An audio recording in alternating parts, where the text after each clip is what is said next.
Why hello everyone, and welcome to our watch party for WWE Clash in Paris. I would give you a year, but they don't really do years in WWE anymore. It's just Clash in Paris. We've got 6 matches on this card. 6. 6-0, 6-0, 60. So many matches. For a Triple H pay-per-view, 6 is honestly ridiculous. And I personally suspect we're going to be starting with a bit of Roman and Bronson Reed because, well, if you can't fight over shoes, what can you do? I will, of course, be updating my title as the show goes through. I'll be responding to as many of your comments as I can. Be sure to leave a like here on the YouTube side as we go through everything that there is to go through because, well, as always, the dirt sheets are all saying that you need to watch this one. It's almost as if WWE are sharing as much hype as they possibly can. Not only that, a French crowd, a European crowd in general, typically means they get real hot real fast. I'm down for that. We go real football chants. And I got no issue with it. I do feel like this one's going to feel a bit more like a typical everyday Raw. Introducing the wrestlers as they walk through isn't helping that situation for me. It's really not. But it is very WWE now. So the card for tonight. Roman Reigns versus Bronson Reed. We have Becky Lynch versus Nikki Bella for the Women's Intercontinental Championship. We have Sheamus versus Rusev in a Donnybrook match. We have Seth Rollins defending against CM Punk, Jey Uso and LA Knight. We have the Wyatt Six, their first time on a PLE in a very long time, represented by Joe Gacy and Dexter Lumis against the Street Profits for the SmackDown Tag Team titles. And we have John Cena versus Logan Paul. What's going to be very telling is what the main event ends up being, because if the World Heavyweight Championship is not the main event, at that point I feel pretty confident that we are looking at a Brock Lesnar appearance. Thank you, Fiend, appreciate that. They were indeed in TLC. Because they were the TLC right after WrestleMania, I got confused there. So, welcome everyone. Sai saying, Rosenberg rudely patronising a fan on the hot mic is a highlight of what I've seen. Haven't watched any of the pre-show. Don't ever feel like I miss anything. Not anymore. Liam says, Michael Cole says that Roman Reigns will be accompanying Jey Uso in the main event later today. Well, that's quite telling them. Who could make an appearance to interrupt something Seth Rollins related? That'll be interesting. Fiend thinks Brock Lesnar's appearing tonight. Bailey says, not excited about this PLE. None of these matches seem beyond a house show. Crowd accepted. The crowd, very much the ones to do it. Why, hello to you too, Si. Hello, Parrish. Good to see you. Fiend says, 6 matches. Can this become a norm? WWE, particularly Nick Khan, has been trying to get Triple H to make some changes to his style for a while. More matches on PLEs is one of the things they've been pushing for. Sai says, I watched a good amount of the pre-show. They've spent a lot of time hyping up the French crowd. Best ever was used a lot. You know WWE in that hyperbole. Fun fact, I've been to Paris, and on the day I was at the Louvre, so was a former WWE wrestler who now wrestles for AEW. I'm interested to see if anyone can tell me who that was, because I did reference it at the time. Hello AK, good to see you, mate. Noob says, good afternoon, Mr. Colohue. It's a beautiful afternoon in Paris. I should hope so. Fantastic. Fiend also saying they confirmed the World Heavyweight Championship is main eventing. Interesting, Perich. I mean, LA is still Los Angeles regardless of the country you're in. AK says, just finished watching Liverpool win. Which PL team do you support? Liverpool. I'm a Liverpool guy. Parrish says, Ilya Dragunov returns and helps Seth win and becomes a 4th member of the Vision. So I did mention on Friday that there is going to be an expansion of the Vision. Seth Rollins has detailed a few new members that he wants. So let's see how that plays out. I'm not going to sit here and say it's happening tonight, but then I wouldn't, would I?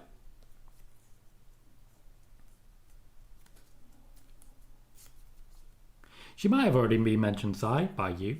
Psycho says, good day, Tom, and chat watching with a few friends. Glad to hear, mate. Hope you're having a good time and hope it's a good show for you. Okay, I like their use of the Eiffel Tower there. Making it sparkle. Only ever sparkles on the hour. When you see influencers talk about, oh, I accidentally caught this in the background. No, you didn't. You intentionally caught that in the background.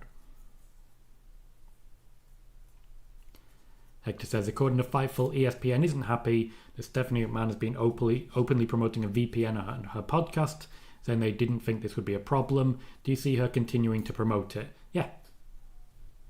Liam, I have no idea what you're referencing, but you've done it 4 times now. What's going on, mate?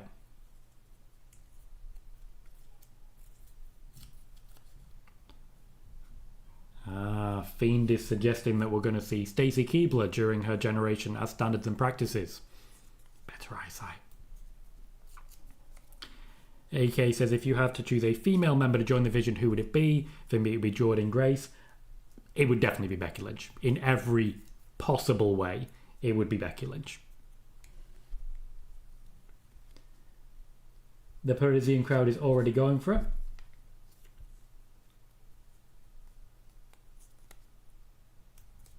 I genuinely have no idea who this is. Okay, it is Bronson Reed. I expected Roman Reigns and Bronson Reed to open the show. And here we are. Roman Reigns likes to open shows. He also likes the main event, which is probably why he's getting involved later.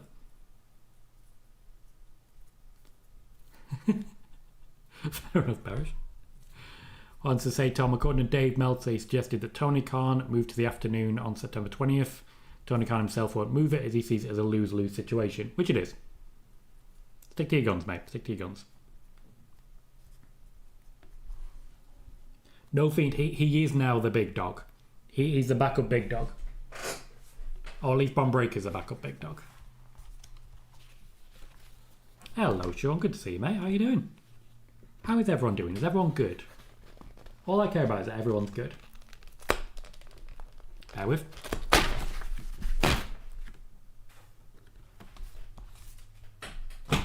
I will say the best variant of Tribal Chief so far is Drew McIntyre's Tribal Queef. I wasn't ready for it. I think I was hosting a watch party at the time because I remember just losing it for a while. Just literally losing it. It's weird because the shoes, they don't look good, but they look better on Bronson Reed. Once he puts them on Paul Heyman, they do not look good at all. Sean says, I don't remember who's been reporting it, but apparently Brie Bella is in France. Brie Bella is in France. That doesn't mean she's going to get involved in any way, but she is in France. The WWE have been trying to get Brie Bella back for a long time now. I think essentially, eventually I should say, WWE's hope is that they can bring Bryan Danielson into their creative team. An offer to Brie Bella is part of that. Few audio problems here. Somebody hasn't switched over. Wonderful. Fiend says the set looks good. And Drive-By says apparently something big is going down in the main event. Yeah, I hear that for every single PLE. Every single PLE. WWE nowadays are essentially releasing propaganda and dirt sheets are sharing it. Now, don't get me wrong, I'm sure big things will happen. But it is always WWE propaganda when, before a show starts, you hear it's going to be the best show you've ever seen. I do love that they just stopped. The crowd just stopped before Roman's music hit. I can literally see them with their finger over the button, just like, wait for it, wait for it, wait for it.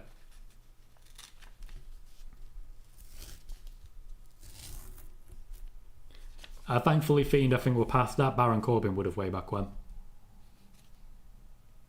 Big pop for Roman.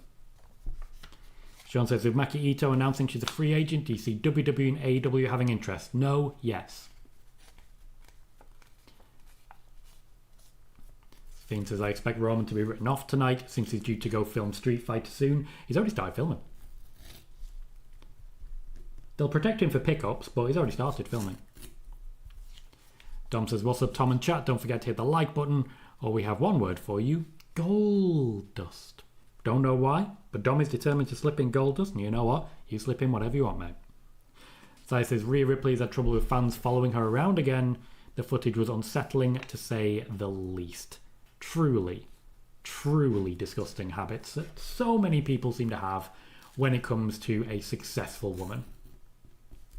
I also feel like the world's going backwards, where people actually think they're entitled to because she's only a woman. Disgusting. It is, it is. It's indeed indoors. Hector says WWE pulled the original version of the Tribal Chief shirt that had a picture of shoes in it. I wonder if this was a copywriter issue.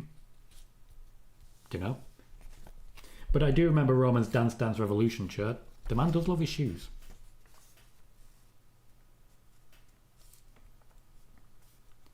Perry says, if Bronson loses, does that mean something big is going down tonight?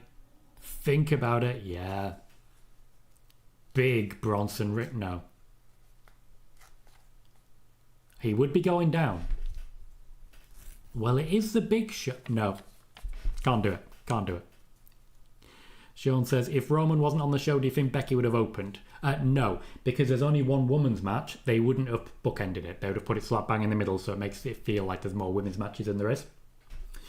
Now, Roman is the guy who always says, I want to open on main event. Becky has learned from him and said much the same. Much the same. Fiend says, Maki Ito isn't someone I could imagine in WWE, nor can WWE or Maki Ito. Bailey says, do you think WWE feeds bad information to Dave Meltzer, or he just simply runs with bad information on his own? Both. They realised early on that he was happy to run with bad information, so they just gave him it. Roman Reigns, that's a complete, versus Bronson Reed for some shoes.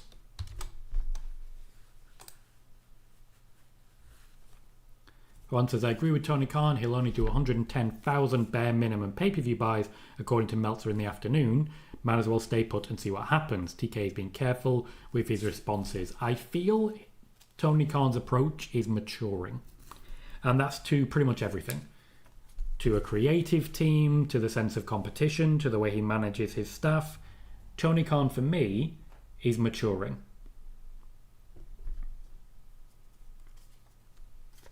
Sai says, as regards Rhea Ripley, the responses to her on Twitter have just proved her point. Doesn't surprise me. Twitter is incredibly sexist. Slowly but surely, we're getting closer to the point where I've not been there in a year. I haven't missed it for a second. Not for a second. Fiend says, where's Bron Breakker? This is a one-on-one match and they're making a point of keeping it that way. Fiend says, do you think Tony D'Angelo is a good possibility to join Seth? I don't see it working unless they completely reinvent the character. Completely. Fiend, I would say that he absolutely has done that. Tony Khan is now much more firmly in charge. This is going to be a different kind of PLE. Triple H is still going to want to do his half-hour blocks, with the first one going a little over because of the intro. But Roman Reigns is going to want to wrestle slow, because Roman Reigns wrestles slow.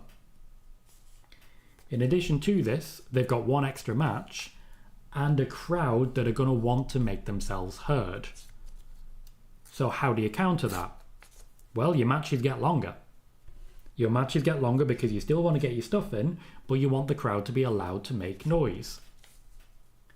Even now, we're 15 minutes in, the match hasn't started, we've had two big intros. The crowd are a little bit more dominant than many would like.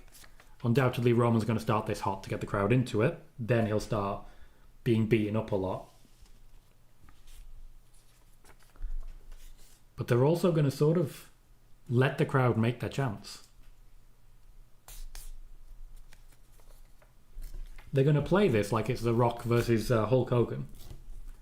And even with Bronson Reed being involved, that is what's going to happen.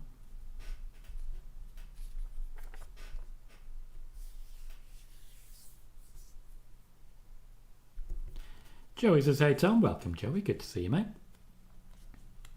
We've been live for a few watch parties recently, but we do always do our PLEs, unless they're in Saudi Arabia.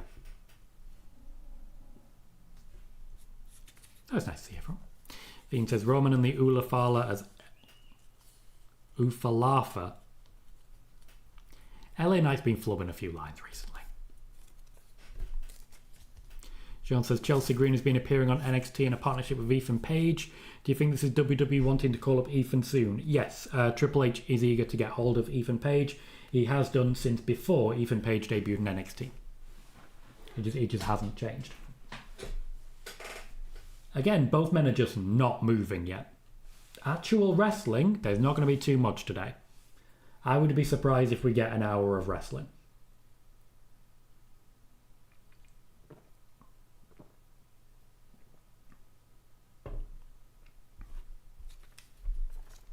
Crowd have gone quiet, so they should start wrestling. Bronson really just turned his head to signify to Roman that we're not going yet.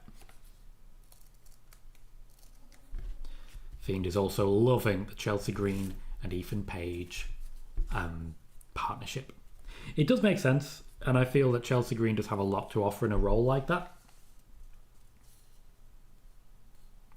Fiend says Ethan Page coming up soon, eventually dethroning Sami to rebrand the United States title to the Canadian title. That would be pretty awkward given that Sami Zayn is also Canadian. But, I mean, I'd enjoy it. I'd enjoy it, especially if Sami Zayn won it back and then just didn't change it back and then became a heel. Just because, why not? Okay, 16 minutes in so far, they've had a hug.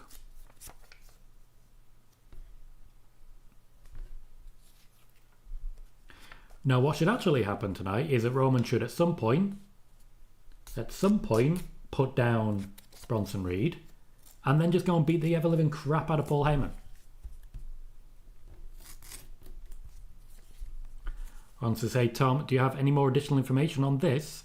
Fightful reported that the belief within AEW is that Bryan Danielson will remain put. The belief in AEW is that the WWE still believe they should be able to tempt him away.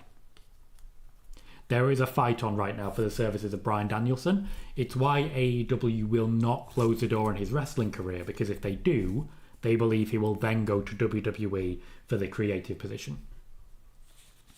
Declan says, hi Tom. Hello Declan, good to see you mate. How's everybody doing?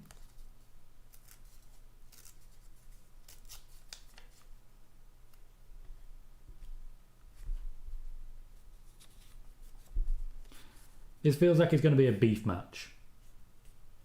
Roman's stagger is very good. It's not often I say that, but he's got a very good stagger.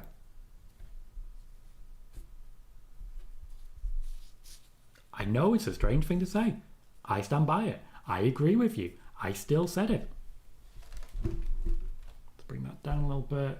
Bring that up a little bit.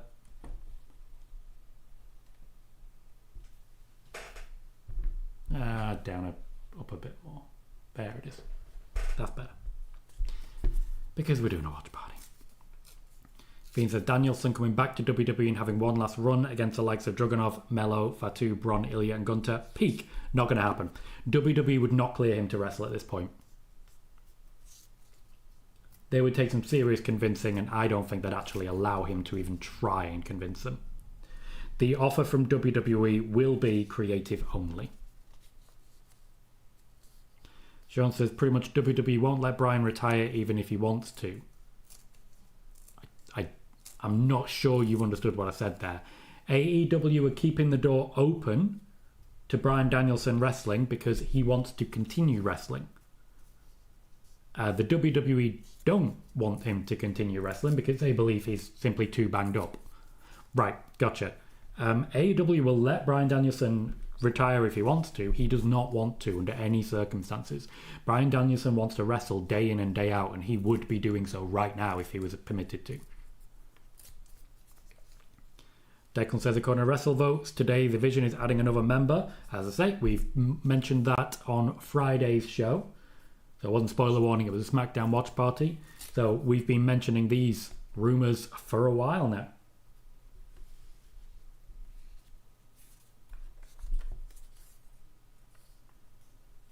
What can I say? I do my thing.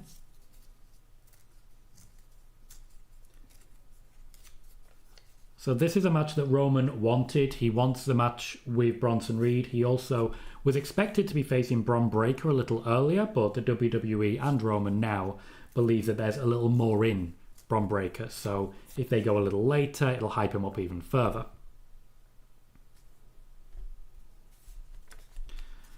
Roman's plan essentially is while Seth is dealing with other names, he'll work his way through Bronson, making Bronson look good, but probably losing the match. I do expect Bronson to lose this. Then he'll work his way through Bron, and then if there's any other members, he'll work his way through them until eventually regrouping against Seth. Declan says it looks like Roman's hurt. Roman's just selling. He's a very good sell. Roman also does the coughing fit sell, which I've got to say, if I was a wrestler, I'd be doing the coughing fit sell as well. I absolutely would be doing that every time. Bailey says, when does Bryan Danielson's health become an issue at AEW? Not meaning simply injuries, but head injuries. As I say, AEW right now are trying to limit his amount of time in front of the cameras and in the ring. They are not willing to say that he is not permitted to wrestle. Declan says Brie is in Paris, which I can confirm she is indeed. As I mentioned earlier, WWE are currently trying to bring Brie Bella back to the WWE, particularly as well trying to convince Nikki Bella to be a more permanent fiction. So I'm expecting we're going to probably be seeing them as a tag team at some point. The Bella twins were planned to be going against Liv Morgan and Raquel Rodriguez quite recently, but a match with Alexa Bliss and Charlotte Flair would also sell tickets, I'm sure. This is also part of what WWE is doing with the intention of convincing Daniel Bryan to return to the WWE as part of their creative team. Hello Erin, good to see you. Says, I hope everyone is doing well today. Everyone let Erin know if you're doing well today. Sean says, do you think that would be the same with Saraya, Tom? She wants to wrestle, but WWE wouldn't clear her. Yeah, so while she was last under WWE contract, the WWE would not clear her, which is why she joined AEW. There was an argument to be made that WWE didn't really want to clear Edge in the last few months of his time there, and it's one of the reasons he didn't get a new contract. The WWE made choices, particularly the clearing of Bryan Danielson, the clearing of Edge, that later on they regretted. So we are where we are. The WWE, as I've mentioned, is not particularly interested in bringing Saraya back, even less so as an actual wrestler, and we are where we are there. Liam says, on the Countdown show, Michael Cole said that Cena's last match is in January. Interesting. It means he is going to have to take a break very soon.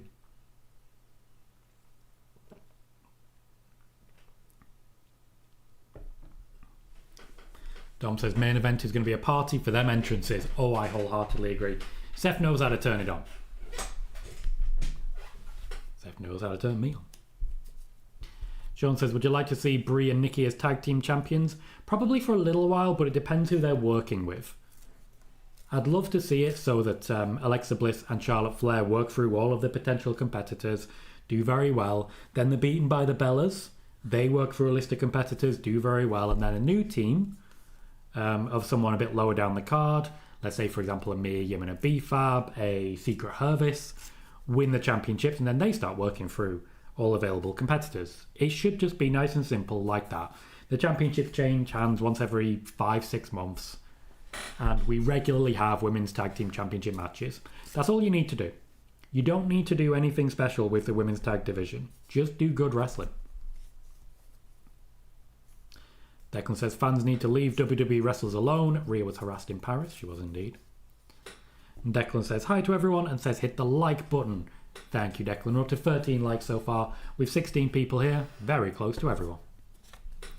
Joey says, why is WWE hesitant to clear people? Because WWE are worried about their insurance premiums if one of their wrestlers dies in the ring. Declan says, I could see Bayley and Becky teaming up. Could also work. Thank you, Sean. Appreciate that. A correction to Liam saying that Michael Cole did correct himself about Cena and said that his last match is in December. Juan says, Jamie Hayter recently returned to start the feud of Thekla. Do you see it on the All Out card or pre-show? Probably more likely to be the pre-show. Here's the thing. Jamie Hayter is starting to get a similar reputation in AEW to Dakota Kai. She's picking up a lot of injuries. A lot. And AEW is starting to give up hope.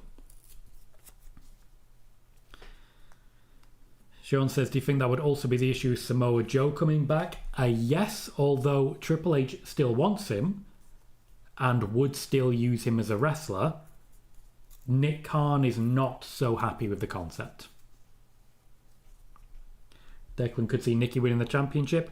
Not tonight. I don't see that happening, though it depends on the level of pivot we're looking at. Cherry Coke indeed, Declan. What can I say?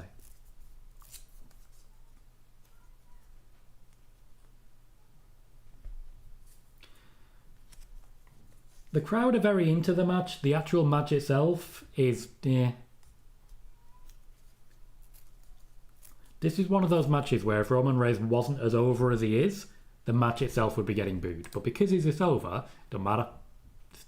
Just don't matter. It's all fine. Does not matter. Nobody cares. Have we talked enough about the fact that this feud is based around shoes? Bailey says, quite rightly, in addition to insurance liability, I think WWE is also worried about being tied to any future CTE lawsuits down the road. Basically, they don't want the negative press. That's it.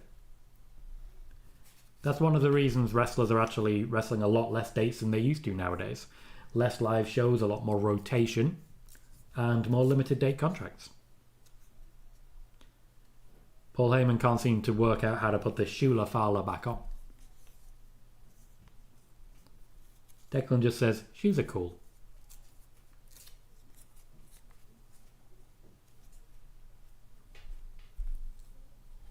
Do you reckon Shula Fowler's going to get over? I don't. Stranger things have happened. Okay, you stop taking off the man's shoes. You're getting weird here. It's starting to become a foot fetish, and I'm just not there for that. Not to yuck anyone's yum, I'm just not into that. Even a guy like Roman. It just means they're going to be sweaty. I want that even less. Declan says WWE have had a lot of bad press over the years. Yeah, they really have. What can I say? Vince McMahon is a colossal cunt.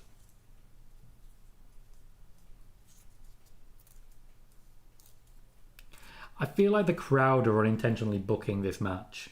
And Roman's letting them. If anything, he's encouraging them.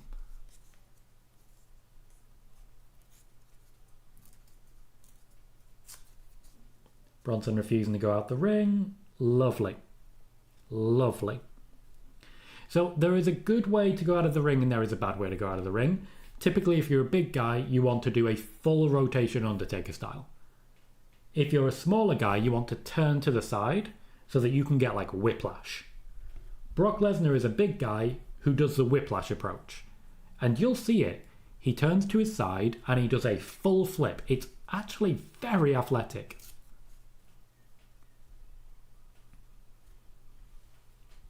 Declan said it's weird Roman without a championship. I mean, the man was champion for like 4 years. I'm not disagreeing with you. So it says, my backwards theory is that Reed is taking these shoes too. He's already got white and red. Now we can have black. And slowly but surely, he can watch a rainbow till the rainbows end.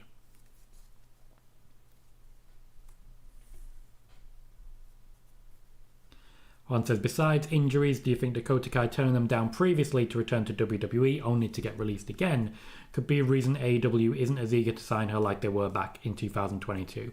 No, AEW fully understood her reasoning for returning to the WWE. That was actually agreed a long time before she actually returned, and she made it very clear what her intentions were to AEW. There is no bad blood there. The issue is that she's injured, and in fact still is. Good evening, Jordan. Good to see you, mate. Declan Declan giving us some play-by-play. Bronson doing some carrying. Maybe he's going to put him to sleep.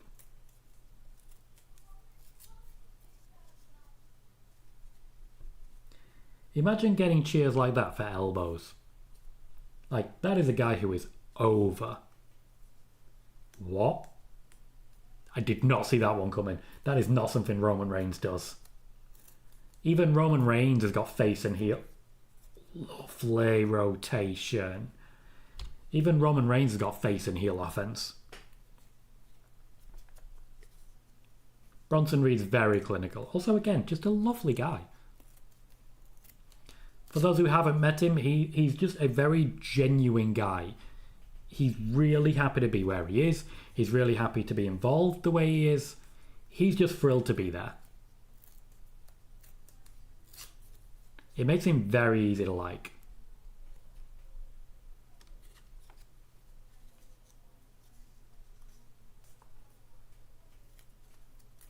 Bronson says, down.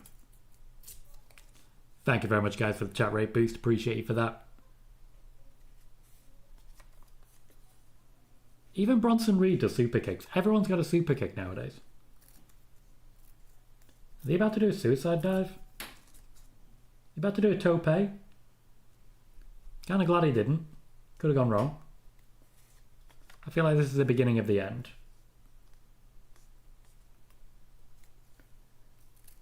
Never won on a Superman punch. Yep, Fiend. Roman, the physical situation is very much that Roman is playing Bronson Reed off as his equal. Which, fair enough.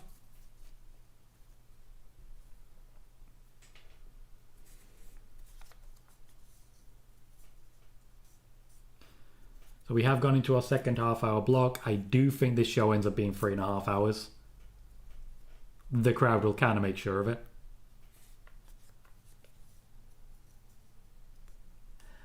If Brock Lesnar appears, I'm not sure what reception he's going to get. I'll say that. Fiend says Bronson stock's going up. Yep. He's doing really well, and Roman wanted to work with him. When a name like Roman Reigns wants to wrestle you, you make up whatever stupid storyline you can. And shoes are indeed a pretty stupid storyline. Oh, that was a really nice dropkick. That was a fall over flop dropkick. I really enjoyed that. Down the dive. He's done the dive. He's succeeded at the dive. Fair play, Jonah. I misinterpreted the situation. Decent applause for the man. Bailey says the problem that Dakota Kai and other WWE cuts face is that if they're injury prone, there's so much young talent coming up, so there's even less reason to give them a second or third look. And that is one of the reasons that Nixon Newell has never really pushed on.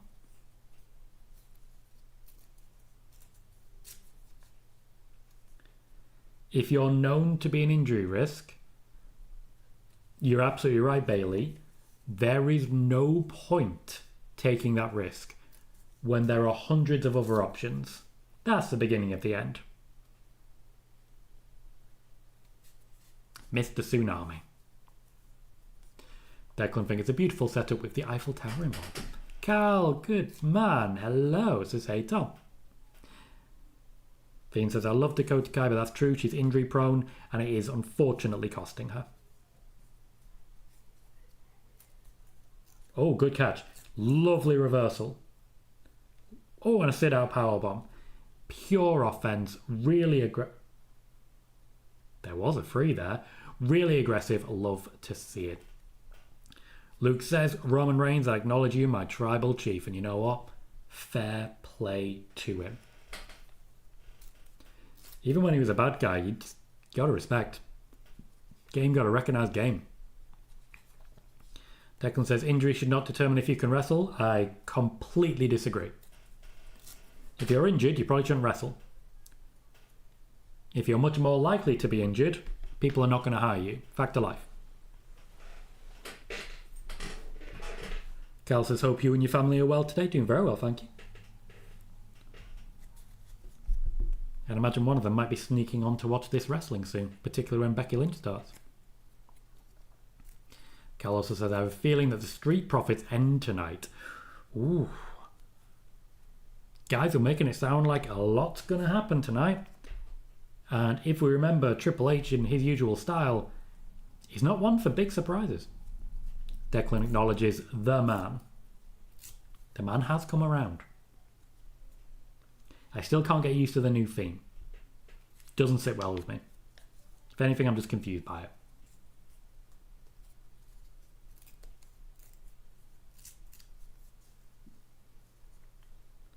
I was about to say, is Roman going to do a superplex?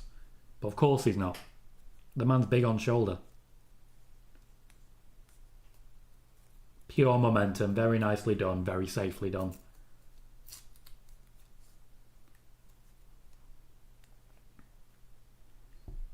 I got no truck of it, Declan. Get confused by it. Whenever it hits, I'm like, who's this? There's a spear. There's a pin. 1, 2, 3. Bronson Reed's job was never going to be to win this one. I ain't going to blame him for it. Bronson Reed looked good. He looked for periods like Roman's equal, which for someone at Bronson Reed's level is an incredible thing. He can be very happy with that. The match itself was okay. There was a couple of good moments. There was some clinical action. I'd give it a 6.5. Because if you take out the chanting from the crowd, it gets real dull.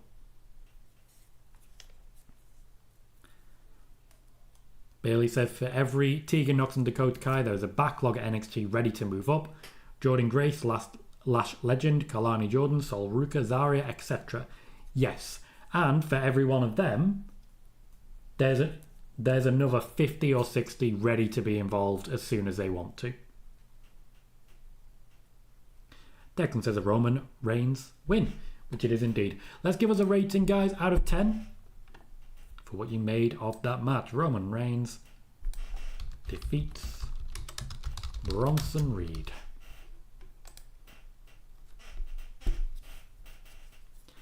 So gives it a 7 out of 10, says fun opener. Roman gave him a lot, very unselfish, which is in every way accurate.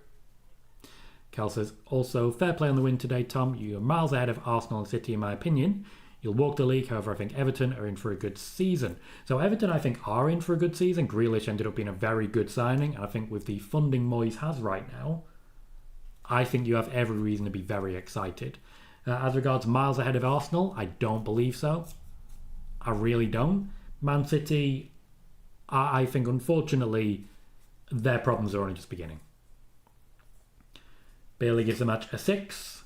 Paul Heyman has run into Roman Reigns and he's making his O face. That made me feel weird. Declan gives it a 7 out of 10. Cal gives it a 5, whereas Fiend gives it an 8 out of 10. So a bit of variance on that one. We very rarely disagree to a big amount, so it's nice to see some variance in our results today. Cal says Roman's going to kill Bronson. I won't go that far.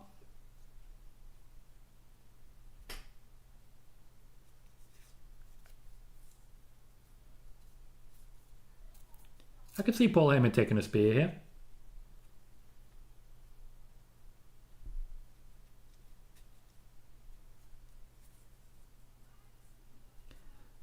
Psycho says, give the man his shoes back. And get this man a shoe.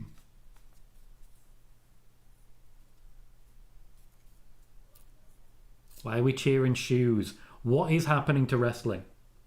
Guys, what is... Did you just hit yourself in the face with a trainer? Oh, guillotine. Guillotine. That makes more sense. Guillotine makes a lot more sense.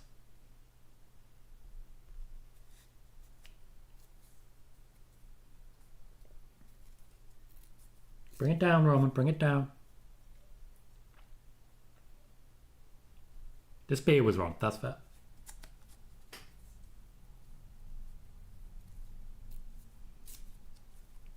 Juan says, I'll give it a 7. And also, is WWE aware that AEW is no longer signing every release talent like they were back then? WWE could not care less who AEW signs from their release talent. WWE release them, and they don't care what happens next. Jelly roll in front row. Jelly roll right there in front of Roman. Declan just says, Paul tapping out. Well, let's be honest, guys. So would I.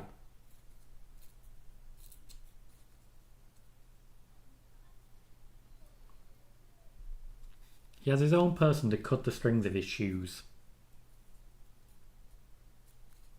What a world. Cal says, I feel so bad for Rhea and Sheamus being swarmed by fans, especially Rhea. She must have been terrified. Yeah. Like, that is a human being. A human being who is being put into a very, very difficult scenario, and who knows if they react to that scenario, they're going to get attacked.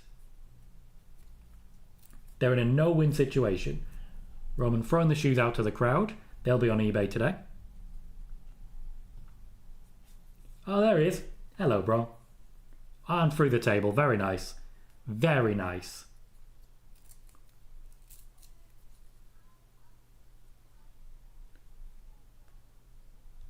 Very, very nicely done.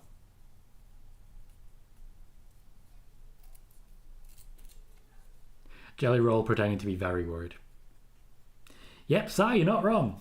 Something went wrong with Bron Breakker there. He can't stand up, can he? He's aggravated that knee. He can't get up. Something's popped. You alright? You okay? Okay. Okay. He's not okay.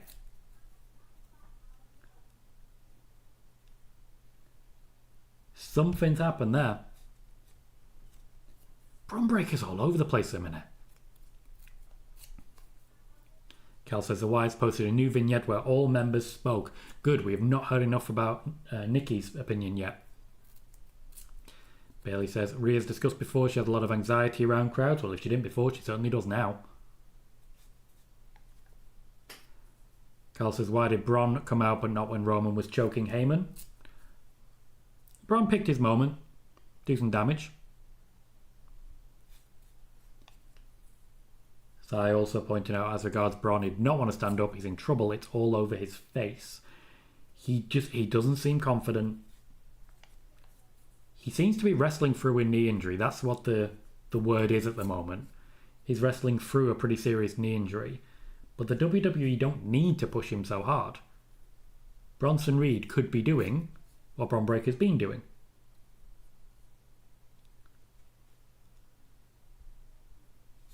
Something's wrong with his left leg.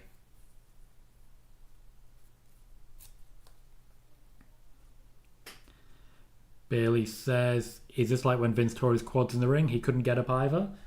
Could be, though I don't think we've gone quite that far. Declan just says he needs to recover, which is accurate. Cal says his knee was wrapped after SummerSlam too. Yeah, I was reporting on that. He picked up a knee injury at SummerSlam. He's been wrestling through it. He's been telling people he's fine. However, his knee's been pretty heavily strapped up at some points. He's not fine. He's not fine. If he keeps going, he will need to take some significant time off, which is the one thing he's trying to avoid. I think he knows if he drops out now, his push is going to be seriously affected. I still think he probably should. Because the more injured you get, the longer you're out. Can I just say? Everything I just said is clearly wrong. I think he sold me. Yeah, you know what? Damn good set. He sold me. Beautifully done. Respect where it's due. He fully had me there.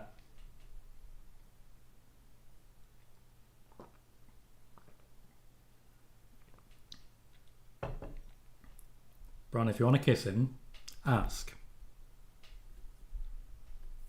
Bronson Reed now taking his turn.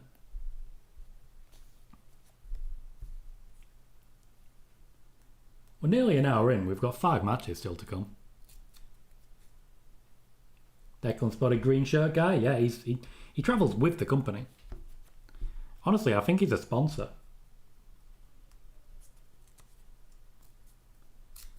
Well, you said Roman was going to be written off. Seems to be the way.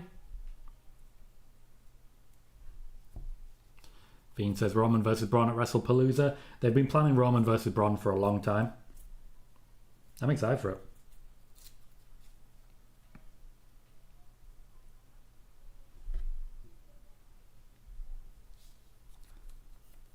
Declan wants a cage match. Cal says I love how Jay's just backstage probably yeeting while his cousin is being destroyed. We also have Jimmy somewhere. Sammy somewhere. Roman has friends.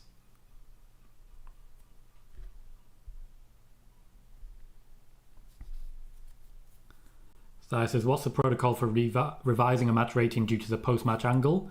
I made this a 7.5 now. I mean, it's your rating system, mate. You started it. I think definitely it's improved the overall situation.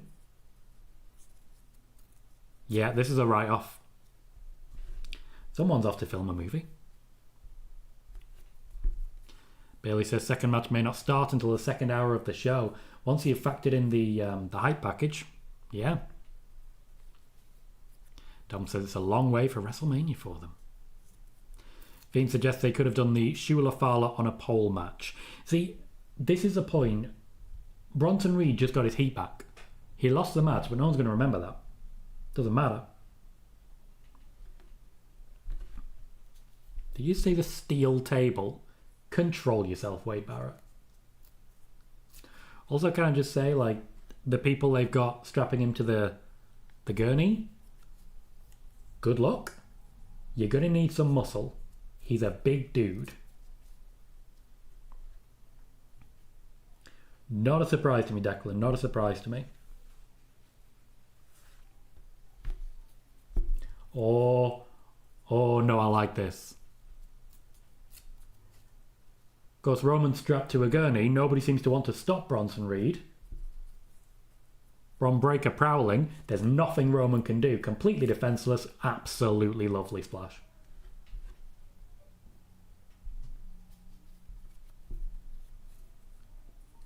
Brilliant. That Jey? That's Jey. Suspect Jey Uso is about to be taken out of the main event. So I says I think maybe Roman is not accompanying Jey later. I think Jey's going to go into that match a bit hurt if this keeps up. It's a great opportunity for him. It's 2-on-1. It is a great opportunity for them. Carl says WWE treating Cena's heel turn like how Star Wars treats a sequel. Tell people it never happened. They'll forget it eventually. Spear. Oh my God, Bron Breakker. Jesus Christ. The most infuriating thing about it is not that he completely sold me. It's how much of a difference he now is doing. There was a kip up. A kip up. Bronson Reed wants to splash Jey.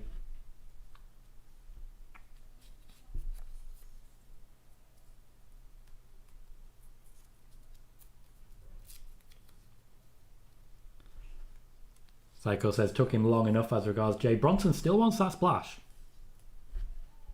I like this because he keeps going from corner to corner. He wants to hit the splash.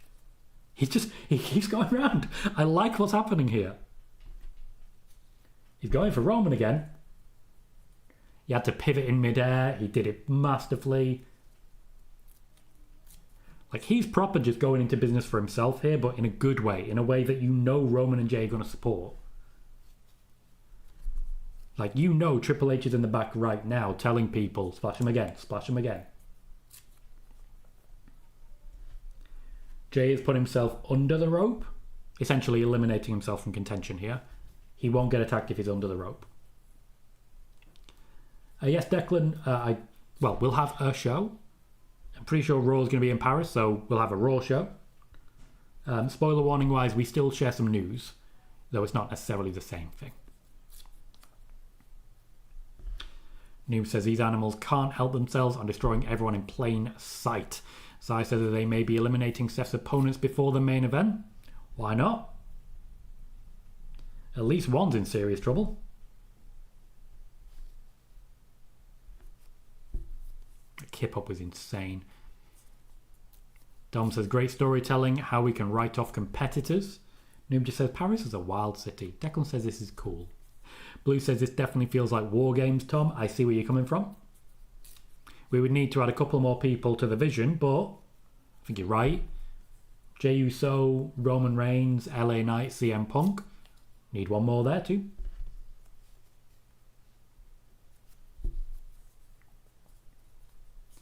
Bailey says WWE, world's worst in-ring security guards. Yeah, they are.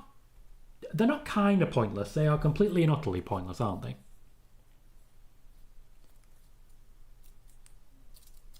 Sean says, not a fan of Kiana James, but squashing her in her return match wasn't a great idea.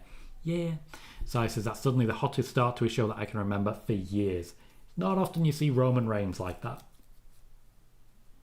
It is not often you see Roman Reigns like that. What did I say? The Vision? What did I say?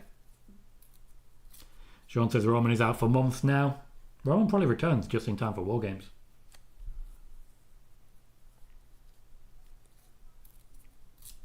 And Noob also says this screams War Games after that post-match beating. Blue says Cena on the face team. He'd get to do War Games before he retires. I think with the amount of dates he has, they'll consider it a waste. Declan says 3 weeks to WrestlePalooza. It's not enough time. It's not enough time. Declan also saying 6 weeks to Crown Jewel. It's not enough time. They need to rotate the feuds.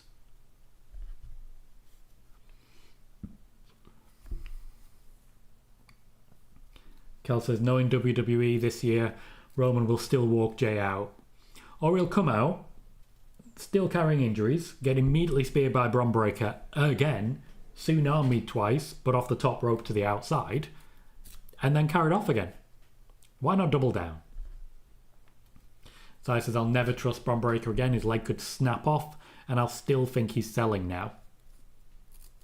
It's insane. He had me hook, line, and sinker. Bailey says, last squash, like Kiana James, was for Giovanni Vinci. And whatever happened to him? Yeah, haven't seen him in a while. Where did he go? My lovely, where did he go? Yeah, Noob, I'm sure there's a hospital in Paris.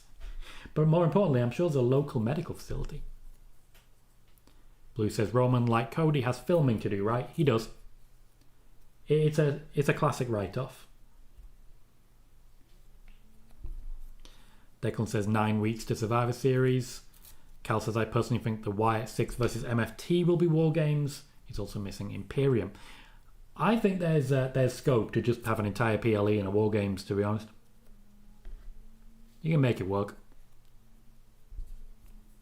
Sai says, I think Breakker had them all fooled. The officials all went to check on him before the guy he just speared. I think he knew what he was doing. Psycho says Roman has a longer shooting schedule for Street Fighter. He does indeed. Considered a main character. Now, I'd imagine on Peacock we're getting a commercial, because right now we're getting MMA stuff. It's just UFC. So yeah, the first hour was basically done. We got one match out of it. The post-match angle took about 20 minutes. Was good though. Declan says, as the WWE say, cards subject to change. Do you remember how I said I don't expect we're going to see like even an hour of wrestling? I think the first match got to about maybe 16, 17 minutes. And it's debatable how much of that was actually spent wrestling. Psycho says, I think... Oh, I was completely wrong. It's not UFC, it's boxing. Paying no attention whatsoever. Psycho says, I think they said it's shooting for 6 weeks. Who's they, mate? Who said that? Did Roman say that? Did Street Fighter say that? That is a QR code. We're doing QR codes now.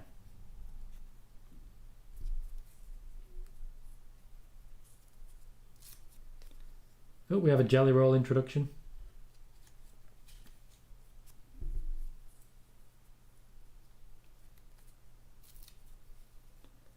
I was waiting to see the Post Malone introduction. Did spot him, wasn't certain. Has an incredibly large belt buckle. Millennials. Cal says, I think we're close to the end of Roman's retirement.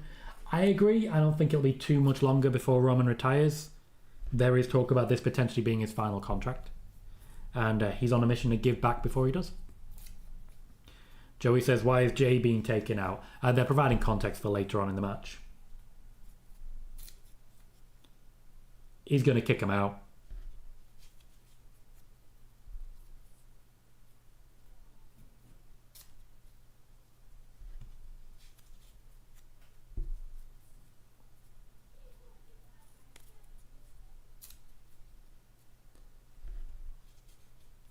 This is a very intense Adam Pearce.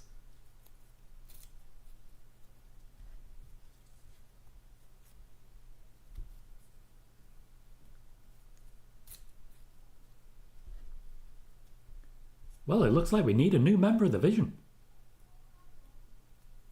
I reckon it could be Jey Uso.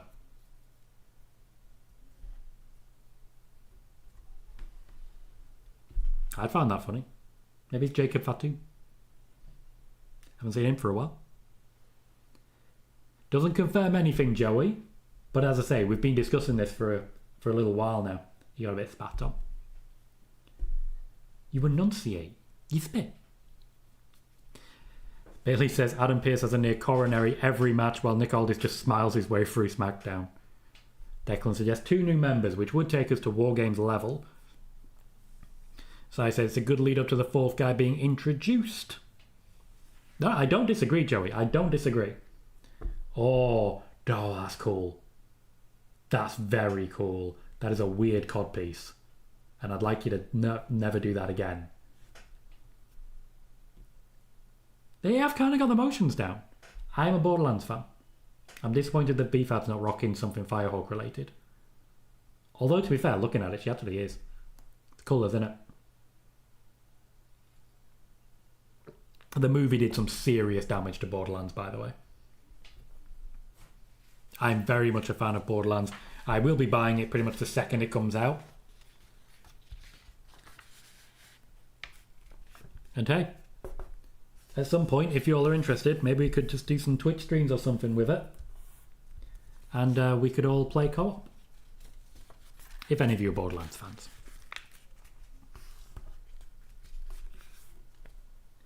Sai says, I've been saying this for years. I miss the angles that last through a show. This is a good one. Yeah, I don't think we're going to come back to it too much. I think we'll see CM Punk. I think we'll see LA Knight. They'll react to it. But yeah, I agree. When Raw moved to 3 hours, they stopped doing that. They started having 2 angles, one which would be the first hour and the second hour, and one which would be the second hour and the third hour. Didn't quite work for me. Cal says, I think Roman will put out to 2028 as Moxley's contract ends in 27. Roman will want one last Shield run, just depends on Mox. Mox is not interested in any more Shield runs. Roman Reigns will not be making decisions based on John Moxley. I get what you're saying, but John Moxley is unlikely to retire for a long time. He will need to be dragged out of the ring kicking and screaming.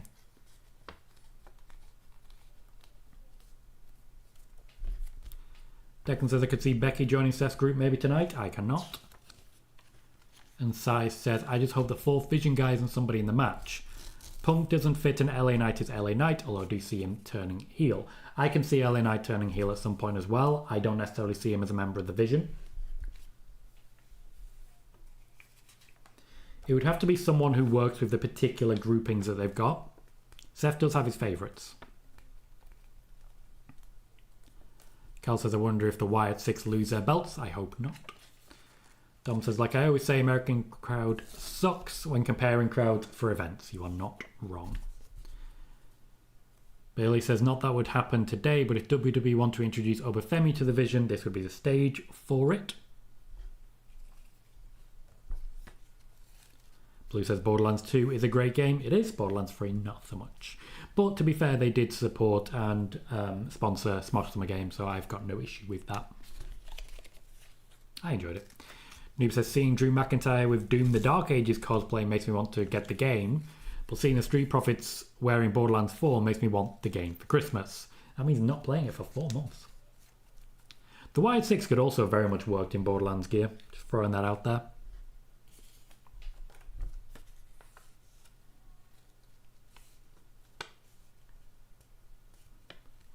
That's what I wanted to hear. That's what I've been waiting a long time to hear. That is amazing. The WWE better be fucking listening.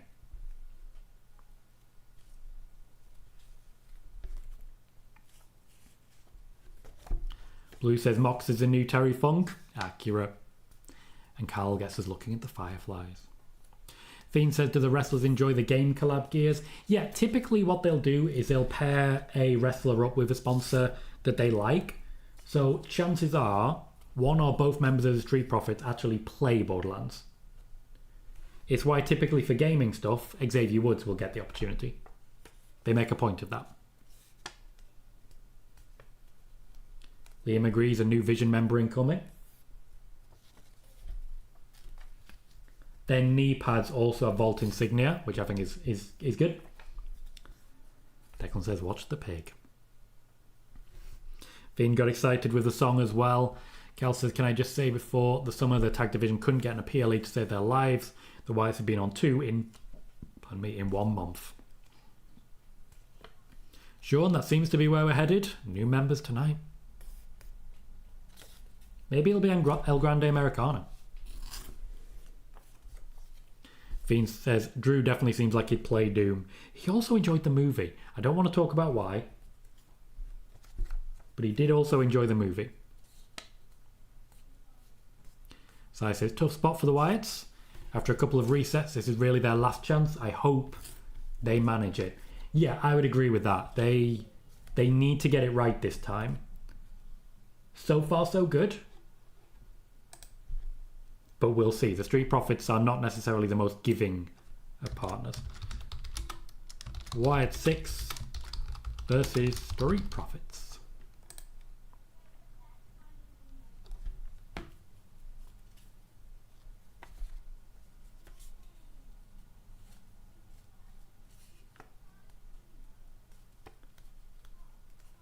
Angelo, Dawkins and Montez Ford not necessarily agreeing on things. No, Carl, I'm not a COD guy. I'm really not. Noob says American fans better step up with crowd noises. Declan says it's weird to hear Dexter talk. Yeah. Jordan says I got goosebumps hearing the crowd singing Shatter. And Fiend says I'm loving those tag titles. Such a beautiful design. Sean says who do you think will join them? It's an open question. And I think one that isn't really easy to answer. I think there are some good choices. I think a member of the Street Profits like Montez Ford would be fantastic in the role. But I think it's probably someone who, and this is going to be awkward, someone who has reached the end of their storyline without obviously reaching the end of their storyline. That's typically how this goes. So it'll be someone who's done everything they can in a position, but we don't know yet. Like, for example, let's say it's Finn Balor. Suddenly he's a member of the Vision. Judgment Day are all like, wait, what's going on here? He has a ton of storylines. Liam, Austin Theory, someone that Seth is a big fan of, has worked with before and would love to work with again. He's been very open about that. Injured at the moment, apparently.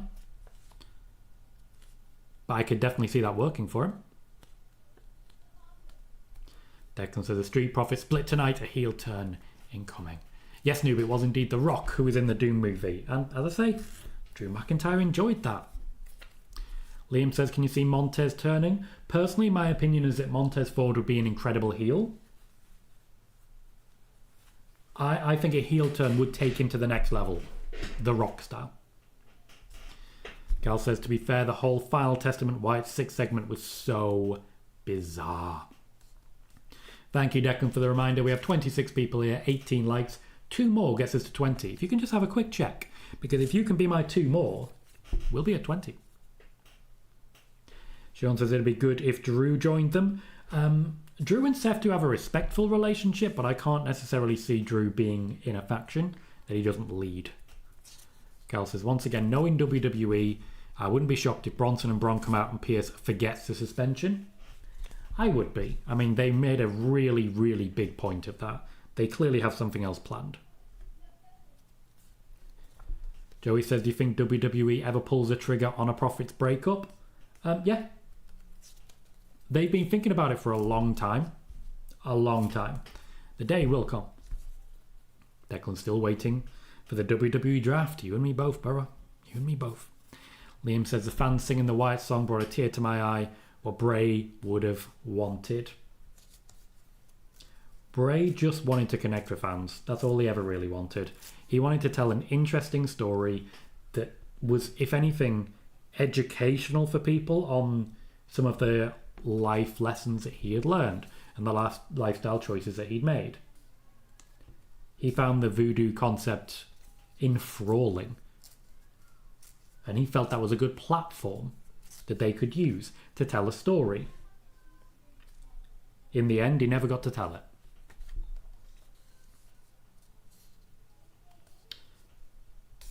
Carl says, to be fair, if the profit split, I'd like to see Dawkins and Carmelo team. Interesting. Sai says, outside, wild guess for the 4th man, Ricky Saints. Guys, give me your wild guesses. Give me your unpopular opinions. Give me your sheer insanity. If there's a 4th member tonight for the Vision, who have you got? Who have you got who fits that bill? Because there's definitely someone. There's definitely some insanity. Okay, I know I asked for a while, but calm down, Cal. Cal says Chris Jericho. Declan says tag teams don't stay together forever. Edge and Christian, Matt and Jeff Hardy. Also, all of the other ones. So says that was a nice way of saying you think that's a terrible idea. Actually, I don't think that's a terrible idea. I genuinely don't. I think he'd look incredibly good in that setup, and I think he'd be very well looked after. I think Ricky Saints does kind of need someone steering him a little bit. Now, there is a list, as we know. A list of people that Seth wants to work with, and a list of people that Seth thinks he can give stuff to. People that he can further develop. So it needs to be someone who's not at a top level, and certainly not a celebrity, hence Travis Scott. There are options available. Kevin Owens would be quite fun, I say that. But it's difficult to see someone who needs that leverage, someone who is mid-card so far. Carmelo Hayes has been mentioned, and not in this capacity, but I think he'd actually be a good call as well. Just abandon the Miz.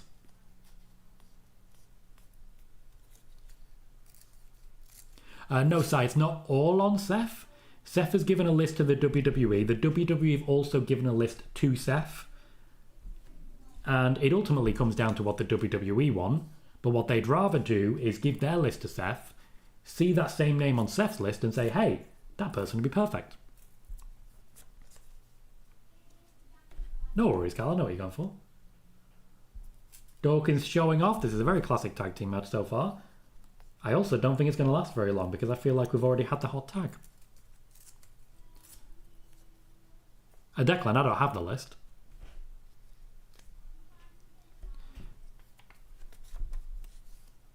Like, I know there's a list, but I've not been told who's on the list. I am trying to think of who's at that level. Like, I've mentioned Jacob Fatu. He would be perfect. I don't necessarily see it because it's heel turn, but he would be perfect.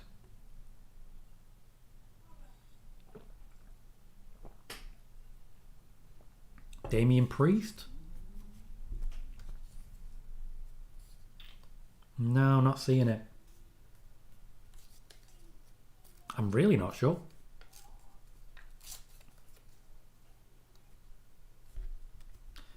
Declan says, I miss the 4 horsewomen being in WWE. To be fair, mate, you're only missing one. Hector says if they don't have anything more for Ricky Saints in NXT, that could be a good addition to the vision. I agree. Like Si mentioned that earlier, and I think it's a good shout. I mean, it could be Ethan Page. Oh, yes, sorry, I didn't read that. Liam says, Bo Dallas says he was unsure at first about continuing things without Bray Wyatt, but he felt Bray's presence with him during the 2024 debut, and that made him want to continue. Yeah, I've mentioned that previously. Bo Dallas was nervous. He didn't want to risk stepping on the memory of his brother. He has not stepped on the memory of his brother, but he was still nervous about potentially going down the wrong path. Sai says it's an interesting conversation. We're essentially picking the next Paul Heyman guys. Yeah, and that needs considering as well, because Paul Heyman has a voice. He's going to be right now looking at the entire roster and thinking, who's the next CM Punk? It's certainly not going to be Grayson Waller, let's say that.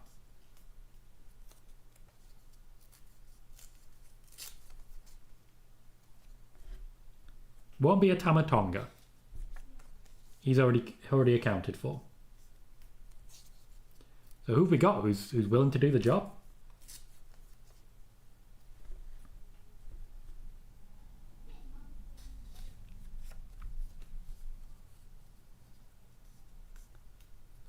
Psycho, I'm not entirely sure what you're referring to there. So it says the list of Heyman guys who backfired are quite something. Curtis Axel, Ryback, Cesaro. Cesaro would be very fun. Would be very fun. Declan says, could we see FTR back in the WWE? One day, possibly. They're open to the concept. The only reason they're not back in now is because... Oh, gotcha, Psycho. Appreciate that. The only reason they're not back in the WWE now is because when they were about to sign their deals, Vince McMahon came back and took over the company again with a hostile takeover, at which point they immediately signed a new deal with AEW. Sean, Brock Lesnar is very unlikely to be in a faction with Seth Rollins. It just doesn't work for me. Yeah, maybe you'll find out, Joey. Yeah, I agree with that. He would definitely need a gimmick change, as it were. Seth likes his dominant physical presences. Austin Theory could be that. Cal suggests a Ryback return. Hector says if he wasn't already in a faction in NXT, a sneaky addition I'd like to see is Shawn Spears. Could give him a proper main roster debut this time. What, you mean like you forget the Royal Rumble when he was 10? Or the Royal Rumble when he was 10? So rude.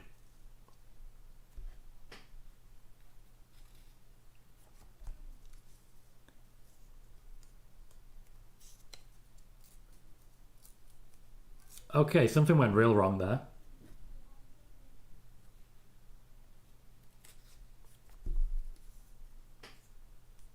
The match is okay so far. Like, it's okay so far. I don't think Gacy and Lumis have really had a chance to shine. He was Declan. What about Penta?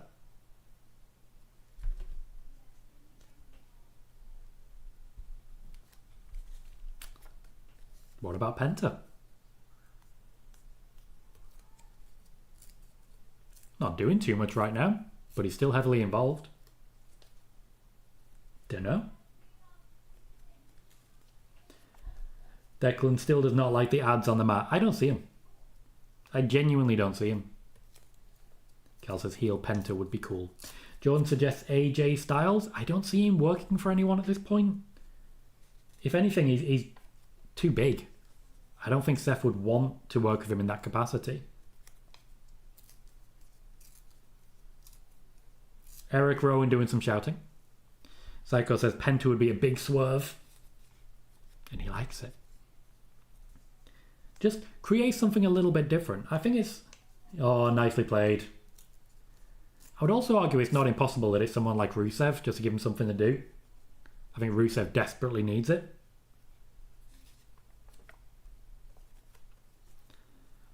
So, classic heel work there.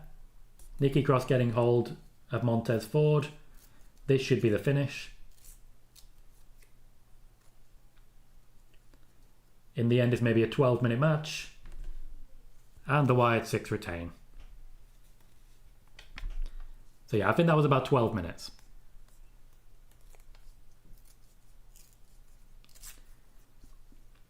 The 6 did the heel work. They were normal. They were normal. That's all I got for you. The match itself, though, decent pace. While the 6 themselves didn't look great, the Street Profits definitely did. They showed off what they could do. There is a bit of an extra tweak to the storyline that I'm quite enjoying when it comes to a potential Street Profits breakup. I'd give it a 7.5. I'm happy with it. Not disappointed at all. Street Profits.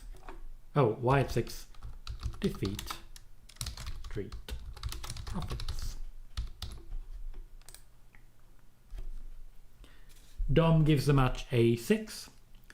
Blue says the Vision could use a proper tag team, and they could set up the Lucha Bros to be on the other War Games team with the show in San Diego, very close to Mexico. Joey would have taken AJ and Dom over this match. I think as much as anything, they just wanted the entrance. Ooh, Borderlands 4 ad. September 12th, that's less than 2 weeks away. That's essentially just going to be my entire weekend when it comes out. I know who I am. Like, I know I've got kids or and everything, but beauty of having multiple parents. I'm not buying a super deluxe edition. What the hell kind of world do we live in? You get extra skin. Ugh. Blue says, Tom, do you think Dom loses the IC title to AJ and then wins the Mega Championship? I'm kind of leaning in that direction, yeah. I'm kind of leaning there that they just loan Dominic Mysterio out for a bit. Judgment Day becomes just basically the tag teams. Side gives it a 6 out of 10. Nothing wrong with it, just wasn't interested. Typified the monthly PLE obligations. Unfortunately, the Wyatt 6 just feel kind of normal now. Cal says, did you see someone made a joke about Nikki's height on Twitter and she told him to send her their location? No, I don't Twitter. I don't Twitter. Declan says, how long do we see Becky and Nikki feud going? I think tonight. I think it ends tonight. It's okay, but Becky would like to work with a variety of people. Jordan gives the match an 8 out of 10. Declan gives it a 5. Psycho gives the match a 6 out of 7. High praise. 6 out of 7. We are heading into Becky Lynch defending the Women's Intercontinental Championship against Nikki Bella. I'd imagine the next few matches are not going to get a lot of time. Cal says, I enjoyed the match in my opinion. Not having the Wyatts do much was intentional. The Profits gave them all they have and couldn't win. Maybe Montez is starting to doubt their skills. Gotcha, Psycho. Sean says, I think Sammy or Jimmy will be the 4th member. I did mention Jimmy Uso earlier. Sammy would be very out of the blue. Cal, no need, mate. No need. Don't you be apologising. That's not how we do things here. You're welcome when you're here. If you're not here, you're also welcome whenever you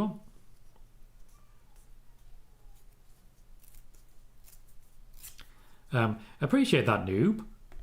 But at the same time, I don't think we can rate something as potentially Game of the Year or not potentially Game of the Year when the game hasn't come out yet. That's literally bias. That's literally just bias. Liam says, I think The Rock is the 4th member of the Vision. I mean, he's in France. I've spoken about The Rock being involved with the Seth Rollins storyline before. He still is. He still is.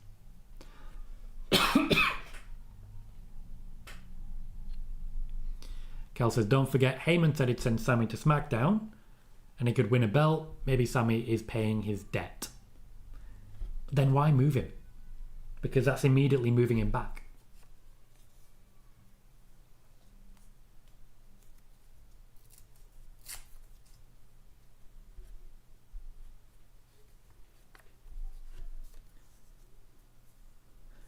I'm not excited for this. I'm a Becky Lynch fan, as you know, but this particular run, while the matches are good, the stories aren't. It's very paint by numbers with Nikki Bella. The story was better with Natalya. Sean says it'd be good if Becky was the fourth person. If there's going to be a fourth person, it'll be a man, I'm sure.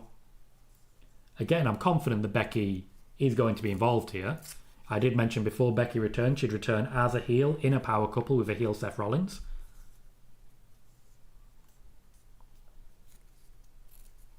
Cal says, did Becky face any backlash after the Aussie comment? From non-WWE personnel, yes. So says Becky would be great with the Seth dynamic. They never did have a woman in the bloodline. Sean says, why not have a woman be the fourth one? Because a woman won't be able to be directly involved in wrestling the men. So I'm not sure what she could really do in a fatal four-way. It makes it awkward. Liam says, the only issue for me is they could have swapped Rusev and Sheamus with AJ and Dom. Yep, and Rusev could leave the company again. They're trying to give the guy a shot. They're trying to give him some eyes and give him some attention.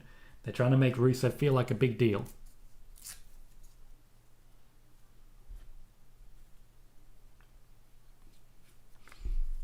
I personally didn't love it, Cal. I didn't dislike it enough to raise hell or anything like that, but yeah, it wasn't for me. That hair is really out there. What is happening? Do that. Do that. Better? Better? Bailey says, since it was the opening match, do Roman Reigns and Paul Heyman simply fly back after the match or wait until after the PLE? Typically they wait until after the PLE. They got to sell it. They're not allowed to be seen outside. Kel says, I think Rusev won't be here long. I kind of agree. This is the grass is not always greener situation.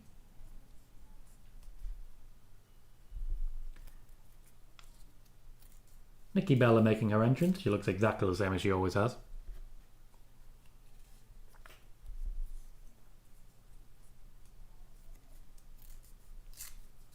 I'll be interested to see whether we get a little bit of cut time on the John Cena-Logan Paul match. I don't think we do. I think the match is just keep going. I think this one, the Donnybrook, and the last match basically all take place in the space of an hour. And then the last two matches, we've got 2 hours to get on with it. Oh, Nikki just made someone cry. Don't know why. Cal says, did you see Cody gave away his and Brandy's surprise over them having a second child? Cody went in a pod days before her birth and gave it away. That's Cody. I ain't going to say otherwise. Like, I'm a dad. I'd be excited. Not like Tom Holland, spoilers excited, but excited nonetheless. Oh, that's not that. Edit the title again. Becky Lynch versus Nikki Bella.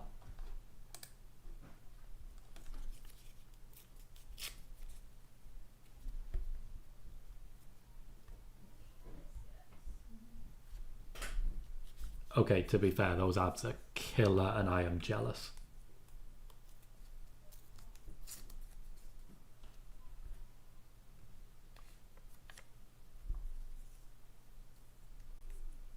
Oh, we got caught off guard, Bailey. You got caught off guard. I ain't blaming the man, as I say. Liam, that's a possibility, I suppose. Not sure. We'll find out.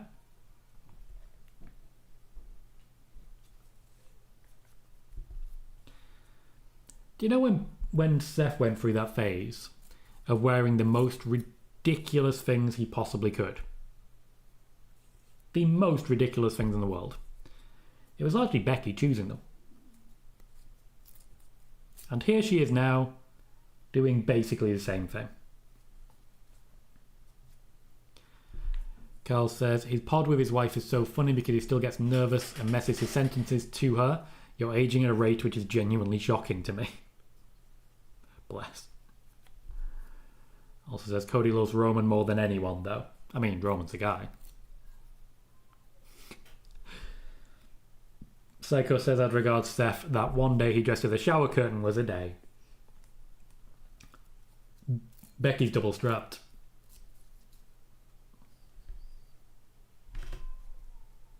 This is a new one. Becky historically does not double strap. She's wearing gear that shouldn't really be prone to wardrobe malfunctions. So I'm guessing this particular design had just not quite worked out to what she's going for. So she's double strapped just in case. Fair. Hector says, hopefully if or when Becky gets involved with the Vision, she takes a nice spot, like when she ate an End of Days. Seth selling it was so damn good too. I was live for that. I lost my shit. I already knew that Brock Lesnar was going to cash in. I knew he was going to be cashing in, and I knew that they were headed towards the SummerSlam match against Seth. I knew that, and I reported it at the time on Twitter. I didn't know about the End of Days, but it actually made sense thinking about it afterwards. Because if Becky Lynch had been conscious, Brock Lesnar would not have been able to cash in on Seth Rollins. Not a chance.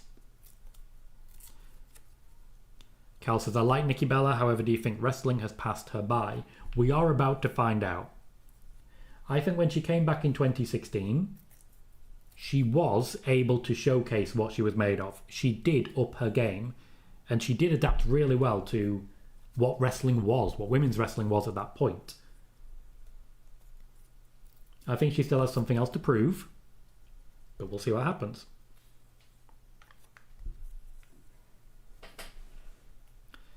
Sean suggests Ilya Dragunov as a fourth member. I wouldn't hate it. I think he'd do very well in that group. Cal says, what do you think is next for Gunter? I think he takes a little time away, and when he comes back, he's competing for the WWE Championship. I think there's a Gunter-Cody feud coming.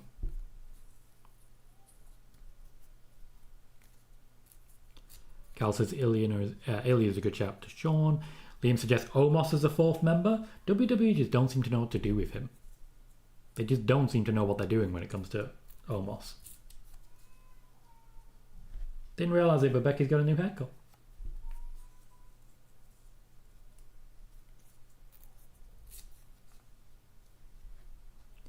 Becky's getting the face treatment.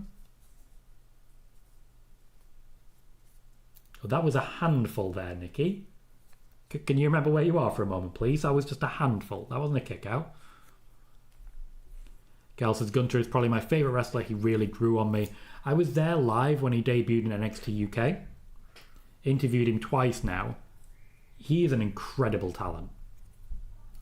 The way he wrestles is totally unique in the WWE. Nobody does what he does. Under Vince McMahon, he was going to be normalised. He was told to get a finisher. They were going to make him boring. Nah, mate. Cal says, I love that debut. The crowd goes mental. I was in that crowd, going mental. Hector says, do you feel like Nikki or Brie ever got over on their own? I don't recall any memorable solo feuds, but their tag team work definitely stands out. I think Stephanie McMahon got Brie Bella over. I think that's the only time they really stood out as single wrestlers until 2016, when Nikki Bella returned and had that feud with Carmella. She was fairly over them.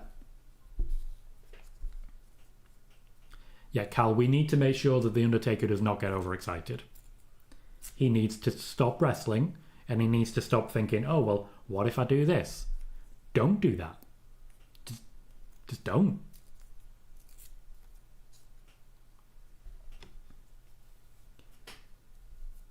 Big pops again for Becky.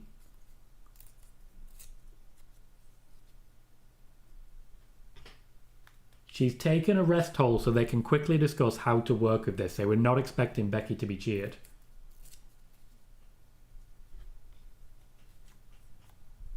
Oh, fun fact. When Nikki Bella has her teeth on show, she's talking through her teeth. That's her way of hiding what she's saying. She talks through her teeth. So if it looks like she's grinning, she's talking.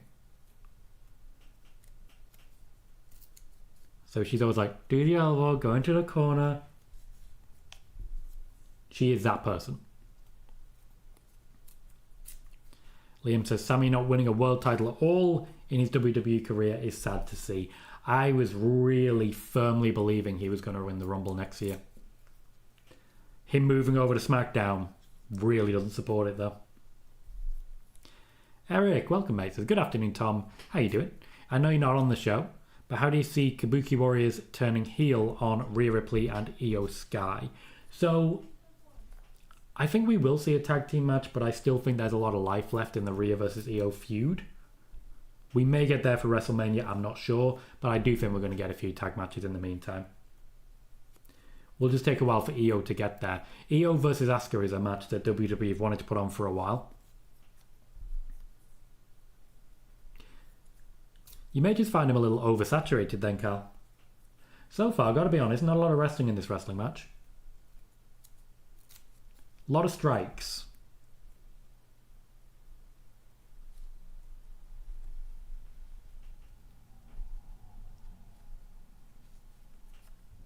Carl says, do you think Cross could ever come back? Yeah, but he'd have to accept a major pay cut. And the window is closing rapidly. Hector says, speaking of that Gunter debut, makes me remember when they treated Pete Dunne like a badass, and not having him involved with the El Grande stuff, it sucks. Yeah, Pete Dunne is still with the WWE. Becky, you've got a big gap there, mate. Your hair's not covering that like you think it is. Awkward. Yeah, the Pete Dunne situation's difficult. Nikki Bella's getting a pretty bad bruise on her thigh. Yeah, Pete Dunne is someone that Triple H wants to push, but he can't really push him over other people. The idea was to put him in a tag team, but they paired him with the wrong person. Again, for the kick out, Nikki Bella is kind of grabbing a handful. It's a bit awkward.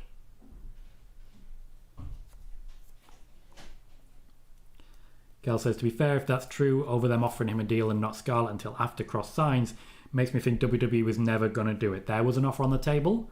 They didn't really want him to sign it. Joey says, was El Grande the best creative they could come up with for him?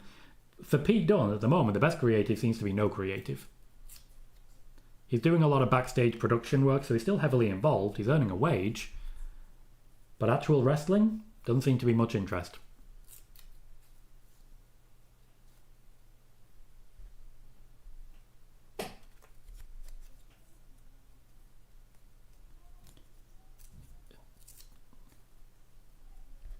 You can't say that about everyone, Sean. At some point, you're going to have to draw a line.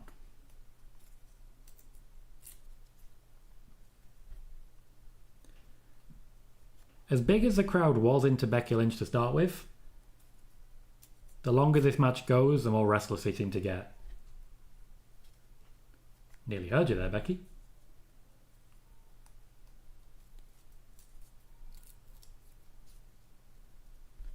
I like that. The crowd couldn't quite work out what they wanted to chant, and eventually they simplified it to just Becky.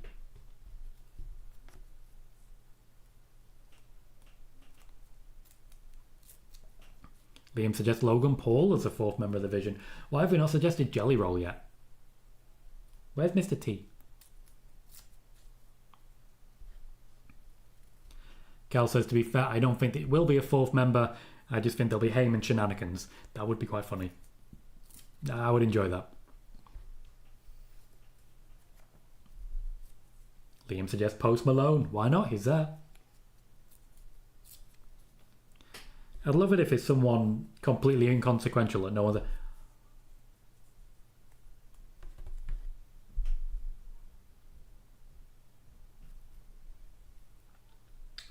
Guys.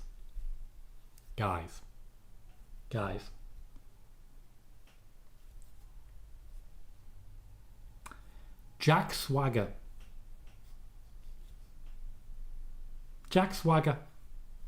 What if it's Jack Swagger?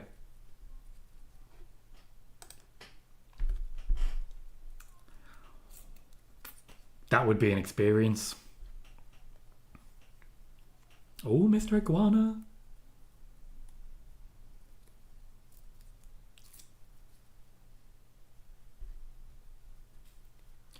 Sai says, not doubting any reporting, but have they suggested on TV they're adding anyone?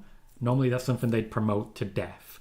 Nothing that I've seen on TV suggests to me that they're adding anyone, apart from the fact that right now Seth has no backup. I mean, fair point, Cal. I certainly would.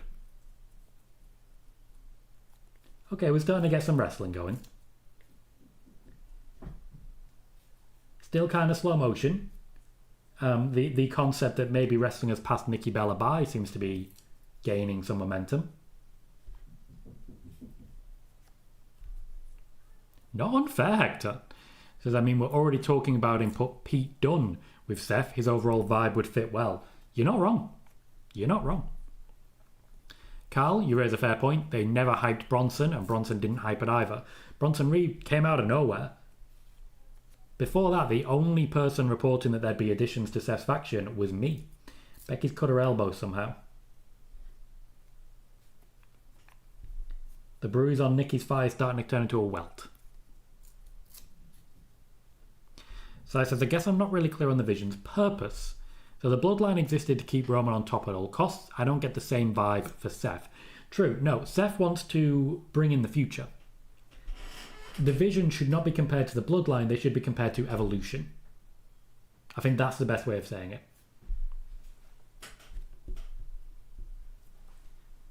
The Fearless Lock. There's a point at which it's a bit too much John Cena happening.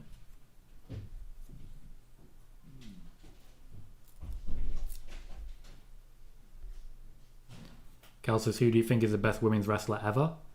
For sheer wrestling talent, probably Charlotte. Nobody can do what she can. Now, admittedly, we've got some very good wrestlers coming in. You look at Julia, incredibly talented. You've obviously got Becky Lynch, who I wouldn't necessarily rate as one of the best women's wrestlers, though I would rate her as like a sheer presence and star power. So I says that's a fair shout. I guess it's an easy comparison to make because of Heyman. Yeah, the Heyman element does make it a very easy comparison, but Heyman is Ric Flair.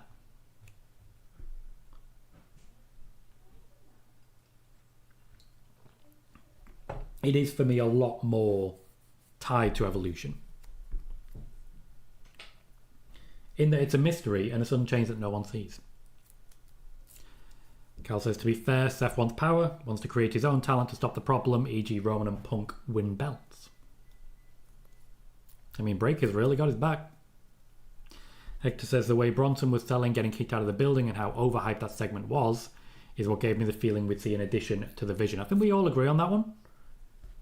Certainly I would still be going in that direction.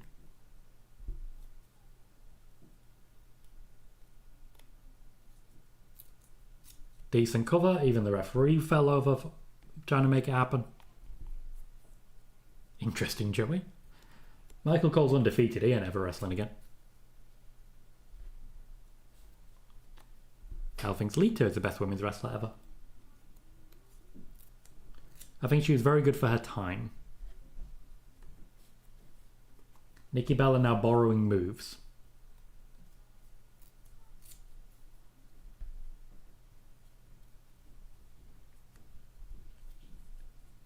Okay, looks like this feud is going to keep going. In the end, Becky survives. After, again, less than 15 minutes. I think they've lost time. So the story here is quite clear. Nikki Bella is too good for Becky, so Becky had to resort to cheap tactics and opportunism. But cheap tactics and opportunism still wins matches. I'm sure we'll see this back again.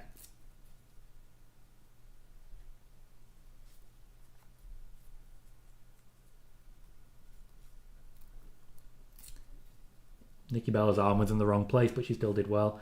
It's survival. It's the Triple H versus Undertaker from WrestleMania 27. Definitely going to keep going with that one. Bailey says Asuka circa 2010 could make a case for the best. Sai says 6.5 out of 10, inoffensive, which is more than I could say for most of Nikki Bella's matches. For so long out, she kept it together well. I agree, I give it slightly higher. I do feel it was heavy on strikes early on, but it really did start to get there by the end. So I'm giving it a 7. Not much higher, but still slightly higher there. How would everyone rate that match out of 10? Cal says it's so obvious what's going to happen during the Cena match, and I'm going to be sick when it does. Bailey says 6 out of 10, 10 minutes too long. It was only like a 12-minute match. You wanted a 2-minute match. You wanted to score Kiana James on it. So that is half our matches. Fiend also gives it a 6.5, says it wasn't a bad match. No, and I think Size nailed it. The match was inoffensive. Typically, if there's going to be a feud that keeps going, and you're going to have a match that you're going to see 4 or 5 times, they won't give you the good stuff. They'll give you a teaser. They'll give you a, hey, look at what they could do if they were given more time. And then they'll give them more time later.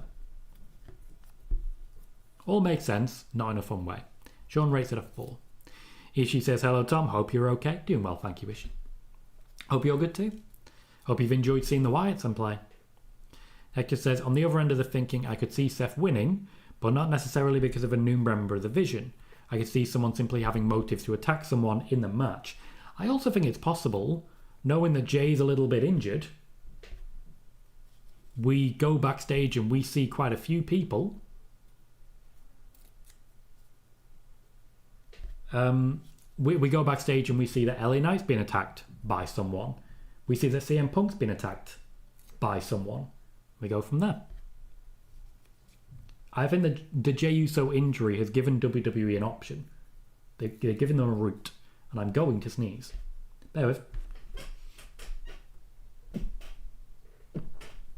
Ugh.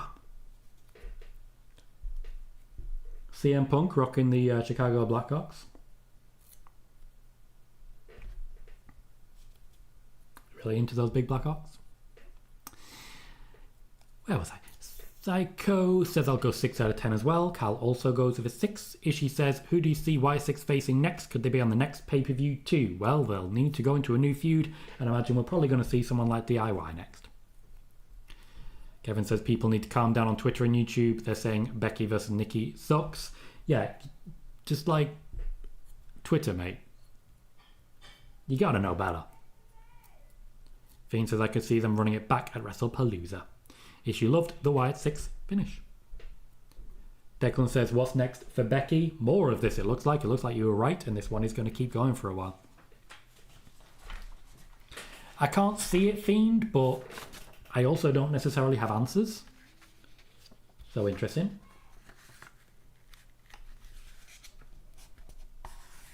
Thank you, Declan. Hyped up the main event again. So we are left with Rusev versus Sheamus, which I think is another match that won't get too long. Logan Paul versus John Cena, and then our main event. Ishii, the Y6 are heels. They are trying to send them in that direction.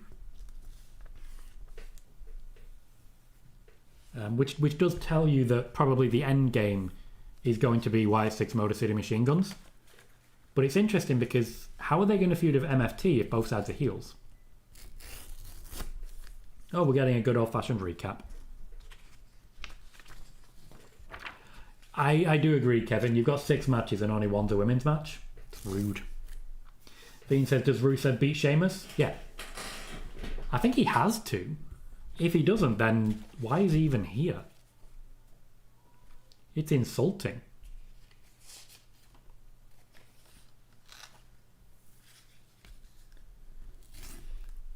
We're getting a recap of the opening segment.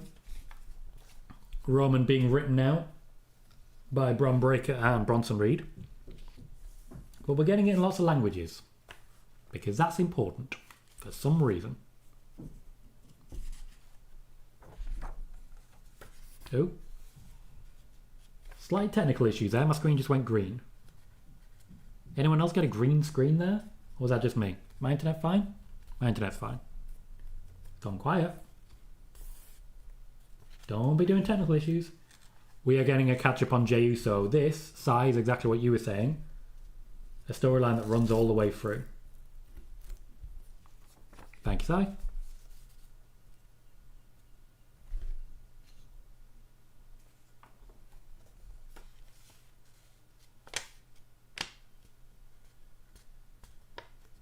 Gotcha, Psycho. Appreciate that.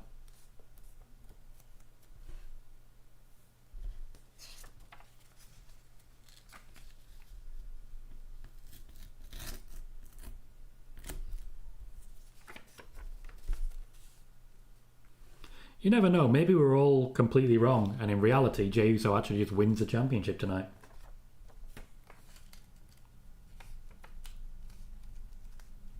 Maybe we're all completely on the wrong track.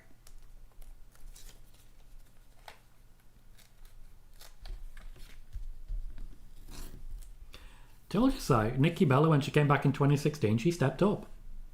She performed at that level. Now, I do think she's still at that level. Stranger things have happened, though.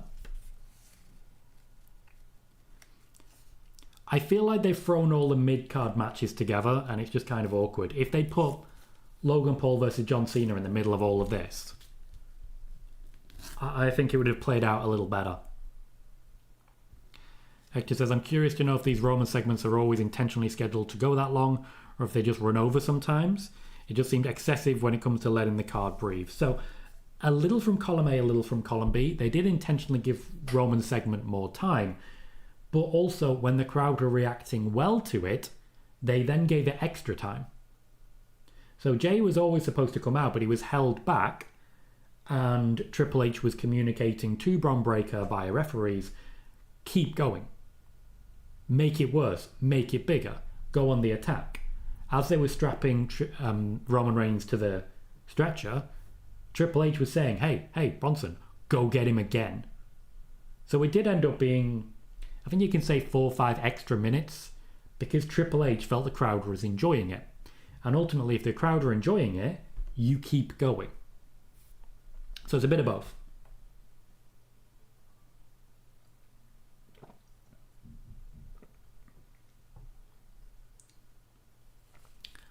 I'm not sure what this version of Rusev is supposed to be. I'm not sure what his motivations are. He's not a very well established character.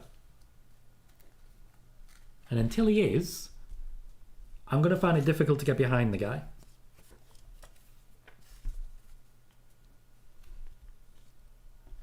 No, Ishii, I agree. It's a confusing one, but I reckon maybe the Wyatt Six will just forget about being heels when that time comes, because people will still cheer for them. Sean thinks Jey will get attacked. He already has been. Neem says, break out the barrels and beer bottles. There's going to be a bar fight in Paris, everyone. Is it? I don't understand what they're going for. Is this not just a no-holds-barred match? Is it not just a no DQ? Why do you have to call it something different just because one of the competitors has Irish blood? If anything, as a man with Irish blood, I find it kind of disrespectful. Fiend says Bronson got his heat back. He did indeed, and it was very much the point. Declan, unfortunately, I still suspect you're going to get one. Noob thinks Sheamus versus Rusev is going to be fun and violent today. I hope so. I think it needs to be.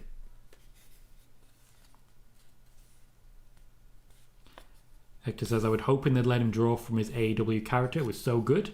Now he's just typical European villain heel.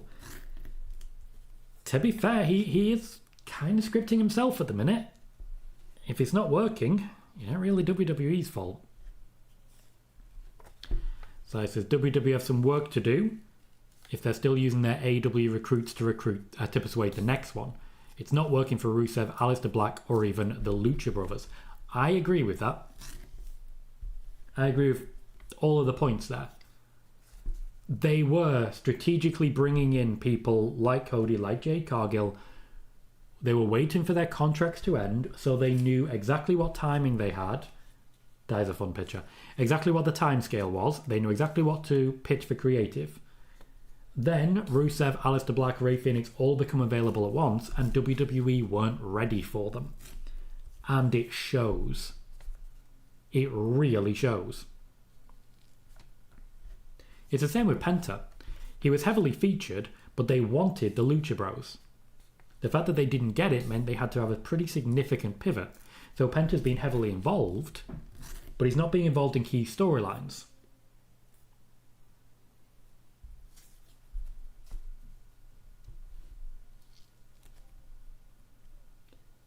Not really a reaction for Rusev. Of any kind.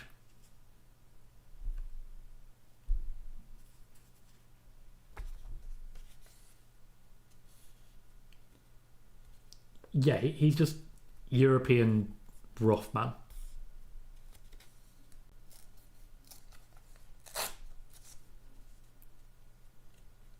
So, yeah, I thought I just heard Wade Barrett burp. I was confused by it. Thank you, Michael Cole, for confirming that. Only human, I do it too. I don't have a cough button.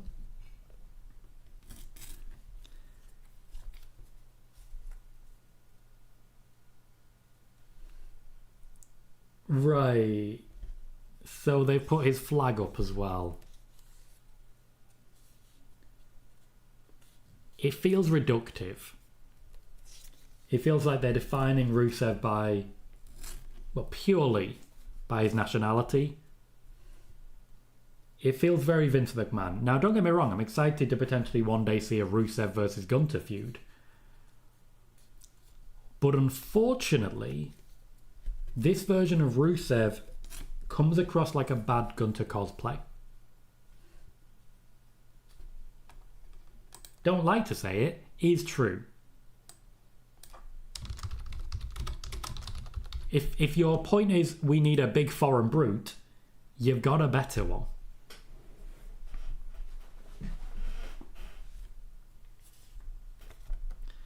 Bean says Rusev has had little to no heel heat. Hate to give the old creep credit, but Vince McMahon knew how to make Rusev get reactions. Yeah, by being reductive and at times racist. Neem says I want to see Rusev taking on Ilya Dragunov after Clash. It'd be a bloodbath. And Joey says, yikes, Rusev getting no reaction is rough. Sheamus got an okay reaction. I think this might be the one where the crowd tune out.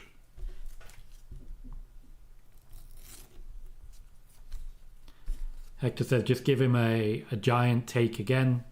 Giant take. I'm confused. Joey says he really needs a change. This isn't working. Declan says not all wrestlers have the it factor, and Sai says quite rightly, you've got a better big foreign brute in this match, frankly. And the only reason I didn't really mention that is because Sheamus' career is winding down.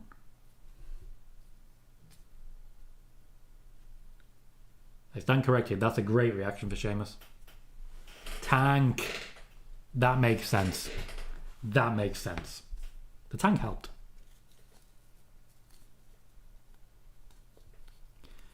Bailey says the women's mid-card belts are stuck in neutral. Becky's going in circles, while Julia has had 5 matches since June, all against Zelina Vega, and 3 of them were during house shows. Yeah, it really goes to show that there was no real point doing it. They add new championships and then they get rid of wrestlers and they wonder why it's not working.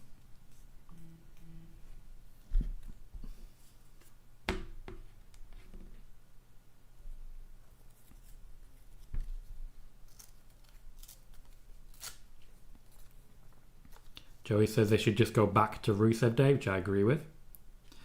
Fiend says, why don't they just use the Jim Johnston themes? Rusev would get reactions of his old theme, surely. I don't think he would. I really don't. Who says, will Sheamus or Rusev use the barrels in this match? Yes. Also, the Slim Jim on the table still kind of unnerves me. I don't love it. It just makes the whole thing seem less serious. And I know wrestling's at its best when it's not serious, but you've got someone like Rusev who for some reason wants to be perceived seriously.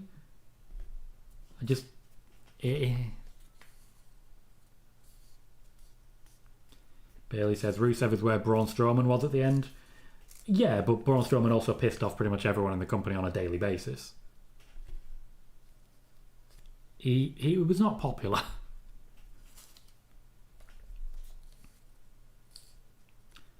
Fiend says, making the sponsors more prominent is something TKO did wrong.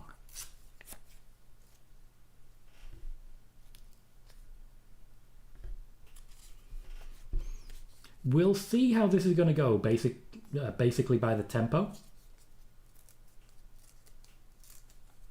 If it's a high tempo, it means they've not been given a lot of time. If it's a low tempo, they've got a good shot here. In a match like this, typically you get a list of spots, and they're the hardcore spots. So first you need this hardcore spot, then mess around, hit a few wrestling moves, then do this hardcore spot. Mess around, do a few wrestling moves, move over here and do this hardcore spot. So you might try and cut time off, but you still need to do the hardcore spots. So if they have lost time, what will happen is it will rush through the hardcore spots. Like they just did the set up the table hardcore spot, they've now moved on to the kendo stick hardcore spot.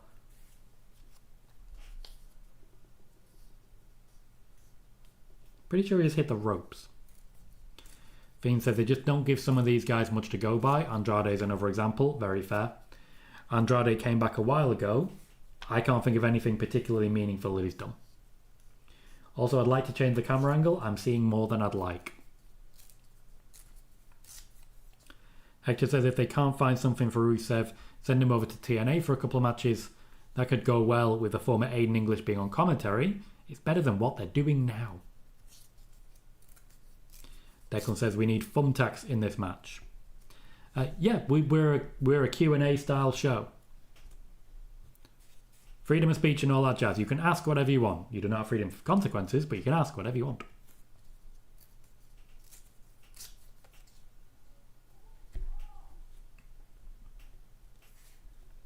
Oh, something went wrong there. You shouldn't have gone into the move again. It looked like Rusev had countered it, but then he went for the move again. Should have moved on. Bit of a botch. Fiend says a best of 7 with Mello. The tag team are Ray Phoenix. Andrade is so talented but criminally underutilized. This is why I think NXT should become the third brand and Evolve become the developmental. They want it to become the third brand. Unfortunately, with the amount of wrestlers that they have, they really can't make that happen without moving names like Roman Reigns to NXT, which he does not want to go there. Declan wants Barbed Wire. And Ishii wants a New Vision member.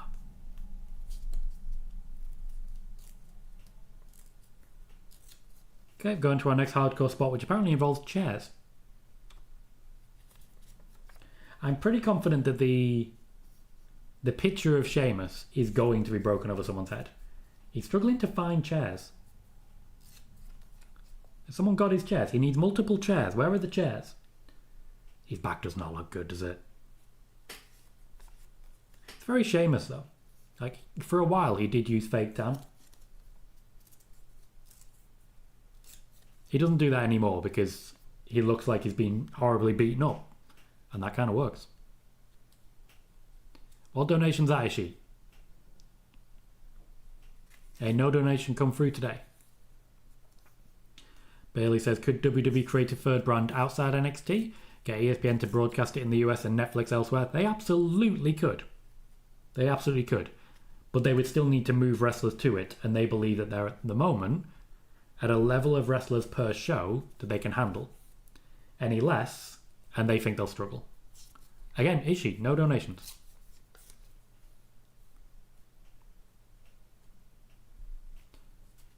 Fiend says, making NXT a third brand would probably require a pay restructuring for lots of names to get main roster money. Yes.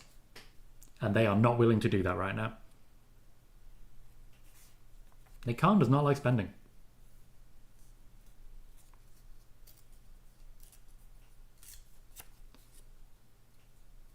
Rusev playing up to the crowd. Nicely done.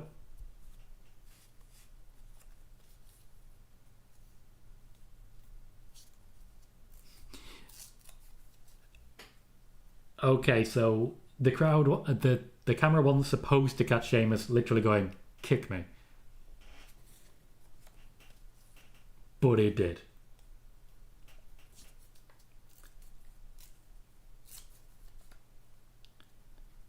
Bailey says 3 2-hour branded shows versus 2 3-hour shows makes some sense. Fair. They're pretty happy overall with the 3-hour shows though.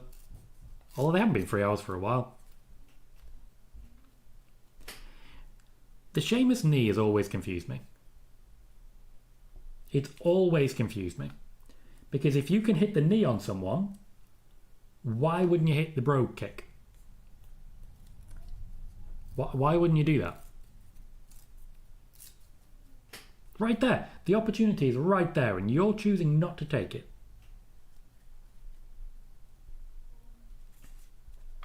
Few more beats. Thankfully this time on Rusev, I can't see the same level as I was seeing with Sheamus.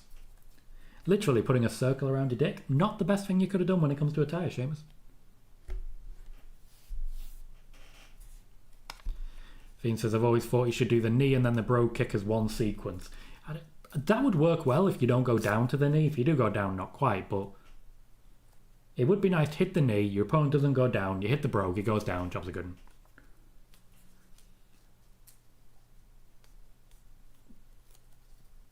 So the bar stuff didn't really work there, did it? Congratulations, you've got a stool.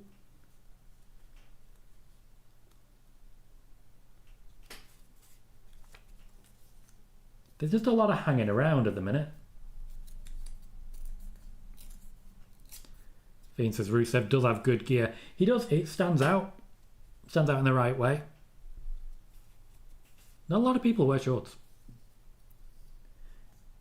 I would also say, so typically with the 10 beats, Sheamus lets the wrestler communicate with him. If they take a knee, he stops. And that's his rule. If it's getting to be too much for you, take a knee.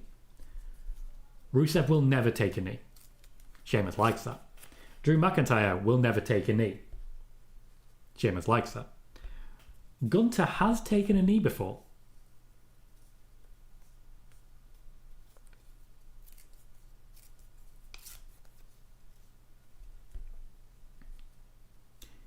Rusev just took the knee. But I'd imagine, to be honest, that was just to give the crowd the pop. Yeah, there's many tricks wrestlers have that they communicate to people. Here's how you say this to me, here's how you say this to me. Taking the knee during the 10 beats is a big one for Sheamus. Bailey says, the problem with NXT is that it's no longer truly developmental. Some of the talent has been working there 5 years. Yeah. It's unfortunately just caught in between. What they need to do is start deciding to either use people or get rid of people, but this is why they release as many as they do.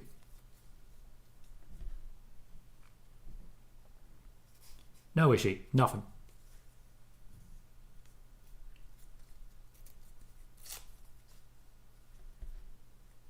They are blue, I kind of expected it. You've got a Roman match, so that entrance is always going to go long. A fatal 4-way, you've got John Cena, who likes his long matches nowadays. I always suspected this was going to be at least 3.5.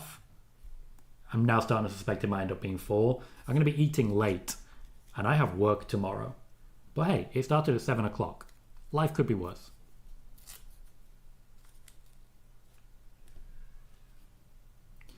Hector says, do you think this feud has lived up to expectations? Knowing that Rusev and Sheamus have a long history and chemistry in the ring, it seems a tad underwhelming for me. I didn't really have expectations, to be honest. I think they recognise they didn't have much for Rusev to do. They've tried to give him something that suits him. And I think, honestly, this does suit him. I think if this isn't working, he's in serious trouble.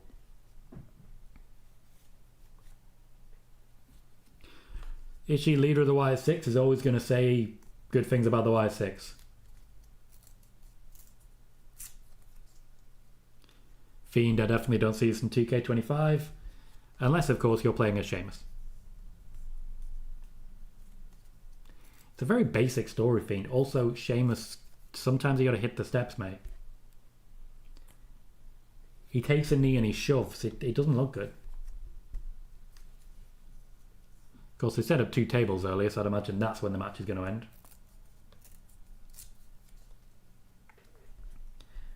what the story's supposed to be. These two men hate each other. They haven't seen each other for years. So how can they hate each other? Is your plan to pick up the whole bar?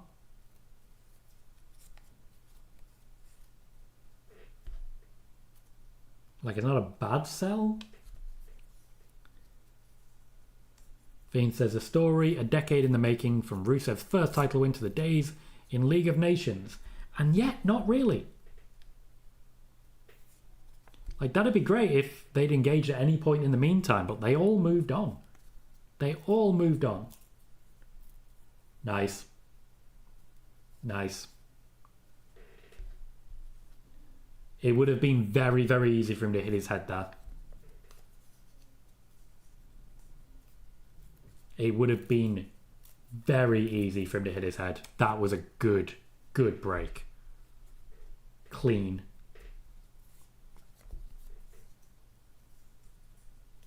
Still no table break, so we've got time yet.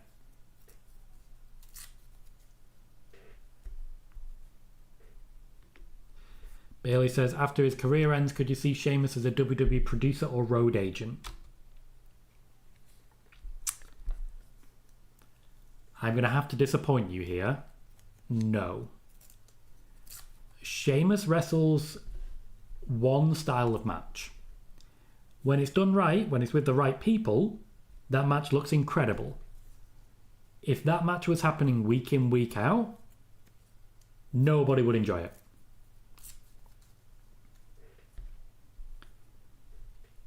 As an example, Sheamus could not book a match between CM Punk and Damian Priest. Wouldn't work. He couldn't book a match between Seth Rollins and AJ Styles. Would not work. He'd be very limited. Might be a nutritionist, though. Guy knows fitness.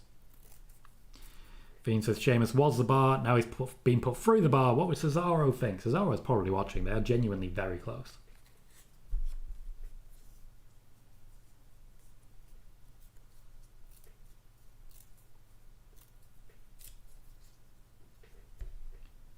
We seem to be heading back towards the tables. The cameras are really focused on the barrels for some reason. Hey, what are you hiding here? Is she? You'll find out. At the moment, we seem to be moving towards a feud between MFT and the Wyatt Six. Okay, so we're going through the tables off the barrels. The barrels are not sturdy. They should be. They're clearly hollow. That camera angle gave the game away there. Fiend said the crowd isn't that into it, but they're not dead silent either. I think the crowd are trying to be into it.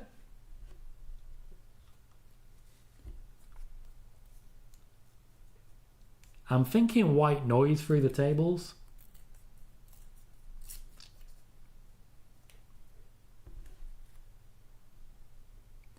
Good visual. I think it's a very good visual.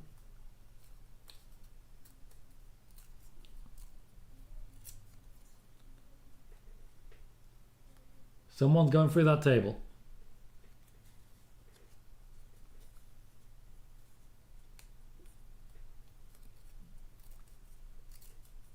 Camera angles are really working now. White noise. Cradle the head. Cradle the head well. Cradle the head really well. White noise.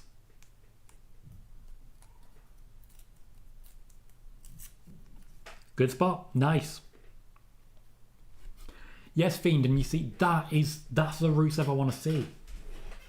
I want Rusev Day back because the guy's funny. Let him be funny.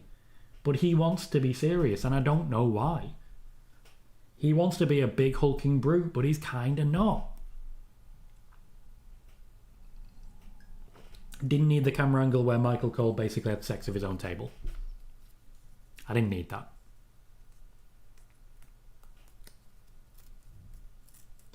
This match has definitely been given a bit more time. And he needed it. Sheamus looks like he's been through an absolute war.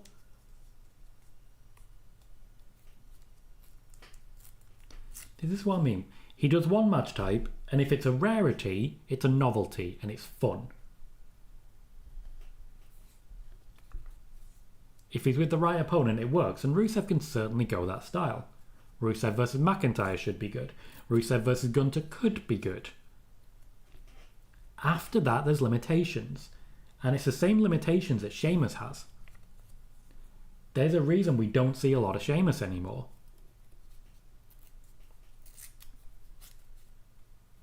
Big stick, lots of tape.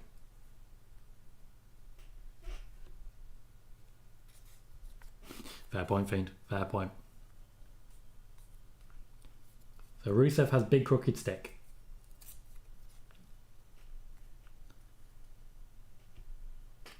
Are we building towards sword fight or bro kick? In the face. Fell on him.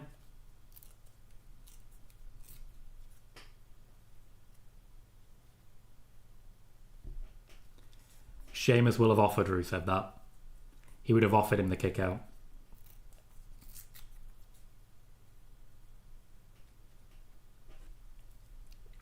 He wants to make sure Rusev comes out of this looking great. Good fall. Rusev took a moment before looking at the ref. He did still look at the ref, so I kind of saw it coming, but he took a moment and he was right to do so.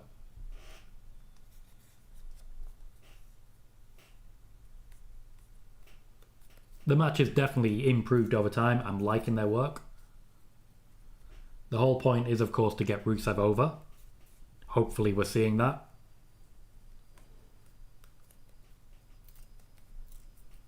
And the crowd are gone. Everyone's got a super kick.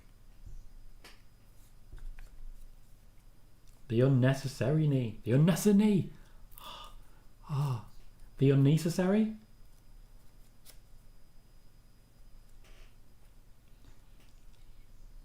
I do like that was a botch that worked in their favour. Shillelagh on the back. Michael Cole can say it was back of the head. Oh no, he used to do that a lot, Michael Cole. Everything was back of the head, even though it very clearly wasn't.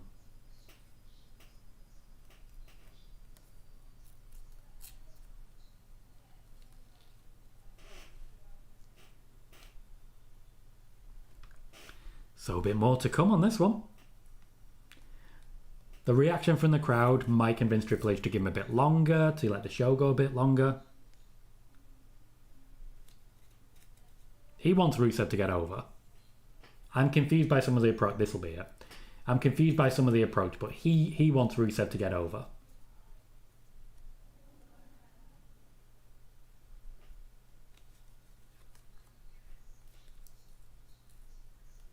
He's tapped. Sheamus does not tap often. He does not tap for just anyone. The crowd immediately died. The response to the finish, completely non-existent. It just went silent.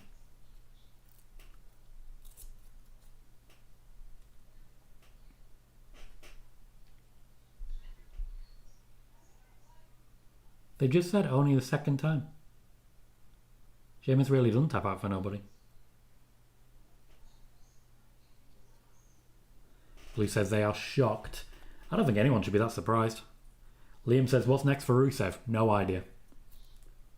Maybe he joins the Vision. He kind of needs it. Right, change my title again. Rusev. I did 2 V's. Defeats Sheamus. By the end of it, I actually quite enjoyed that. It was a standard no DQ, but they had barrels involved. I think both men did well. I think there was a couple of quite memorable spots. I'm giving it an 8. Given that the intention is for Rusev to come out of it looking good, he did. Kicking out of the brogue was big for him. So I said 7 again for that. I'm guessing they're overrunning, and that was a long match. Fiend says maybe he's going to go for the Intercontinental title. Oh, maybe. Maybe the US title. He's got options. He's got options. He needs to pick a fight with someone new. someone who's actually going to help him elevate. Sheamus did a good job there. Helped Rusev look good. Sheamus is probably going to go away for a while again. He'll be there as a vet, he'll be there as a coach, but he won't necessarily be there as a wrestler again for a while. It's pretty standard. But yeah, Sheamus' career is winding down. I've mentioned it already, and that is very much what is actively happening.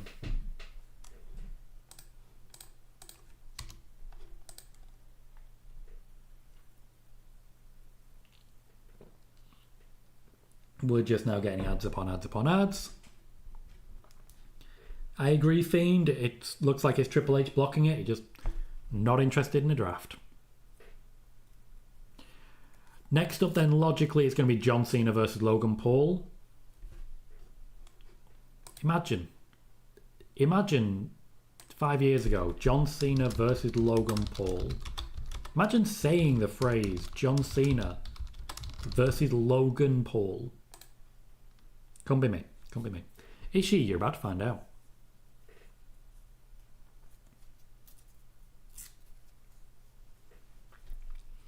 So for those who aren't aware, I will not be hosting a watch party for Royal Rumble next year. Because it's in Saudi Arabia, and I don't do that. I don't cover shows in Saudi Arabia. Also, didn't host a watch party for Royal Rumble this year, but that was unrelated. I was just busy.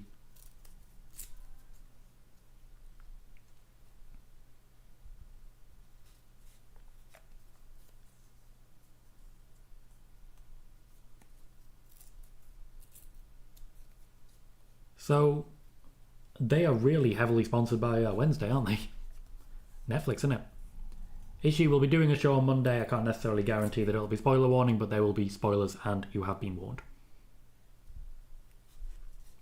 Fiend says if Brock doesn't appear, John Cena wins it for sure. A lot of people have decided Brock has to appear. Liam says SmackDown in Germany and Raw 2, England in SmackDown and Raw in Northern Ireland. Yeah, looks like we might be doing a few more watch parties in the near future, guys. Ishii, you're asking for Wyatt 6 news. They've just wrestled. Like an hour ago. What news do you think I would have got in that time? Bailey, let's find out. Because I got this wrong before.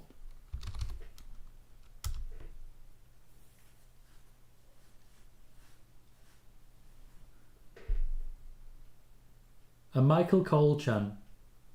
Gotta respect it. Gotta respect it. Monday Night Raw. September 1st. Start time. UK. What do we got? 3 p.m. Eastern time, which means a 8 p.m. start time in the UK.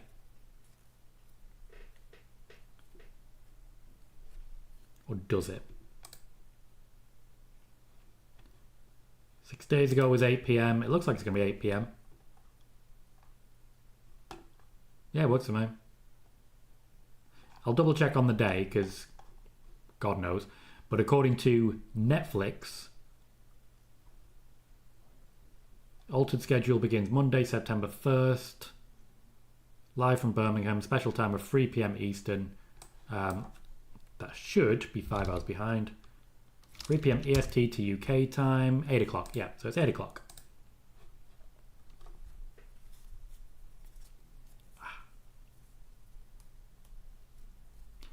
Fiend says WWE going to Europe more is a great, great thing for the fans. The fans certainly bring it. Fiend is saying, can we get a Wembley show next? Wembley needs to pay. Yes, you are, Si. Pat McAfee is not considered a current companion. For example, Michael Cole, if he was listing everyone, would definitely have included Jerry the King Lawler.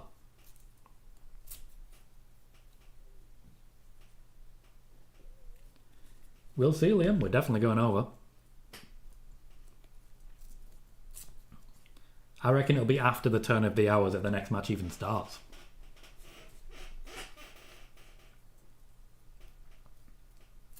And I haven't eaten yet.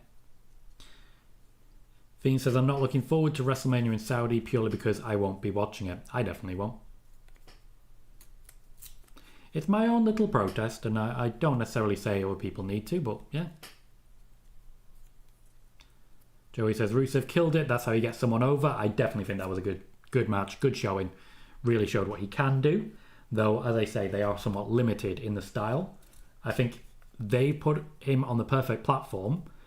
Once you take him off that platform and expect some adaptability and some durability, I don't necessarily think that comes as easily.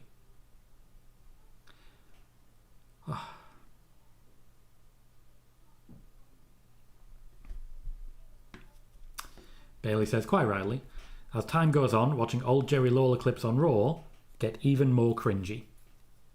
Yeah.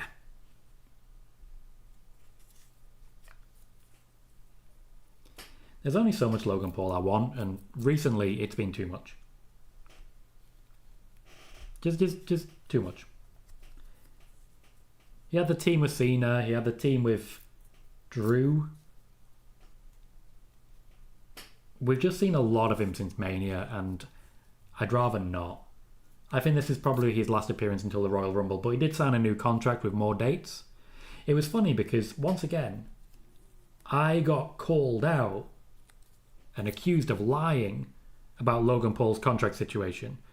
And yet, since I said he signed a new deal, we've seen way more of him than we ever have before. Certainly way more appearances than his previous contract had.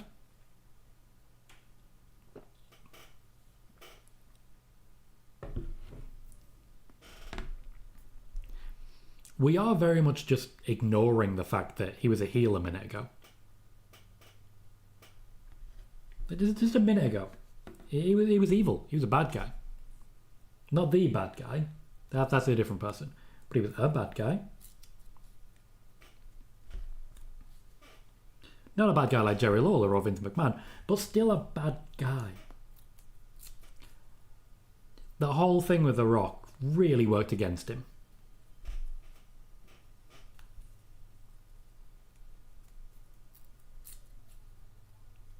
Logan Paul entering first. And if he's got the drone, he does not have the drone again. That's a shame. The drone cam was genuinely remarkable. I really enjoyed it.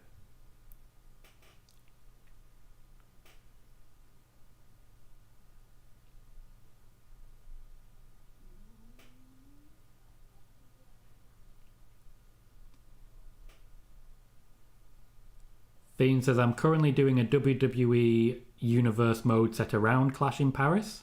I'm doing a draft soon. Cool. Cool, man. Desperately needs it. I tried Universe mode. I didn't mind it.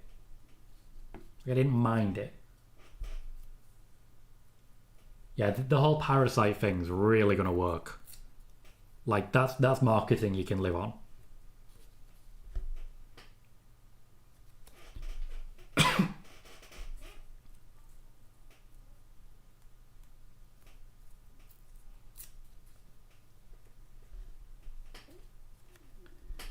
Honestly, that was one of Logan Paul's most dull entrances.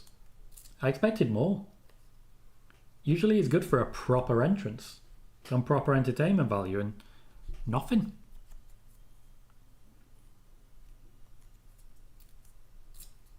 I get what you're saying, Fiend. I don't disagree. There's not enough going on. It's nice to create your own shows and stuff, but it only goes so far. Although, to be fair, I think the last 2K game I got was 17. I just thought I'll give it a try, see if it works for me. It did not. I used to enjoy the old WrestleMania 2000, the old No Mercy games. That's kind of my generation. It annoys me how easily he does the splits. That is a talented man.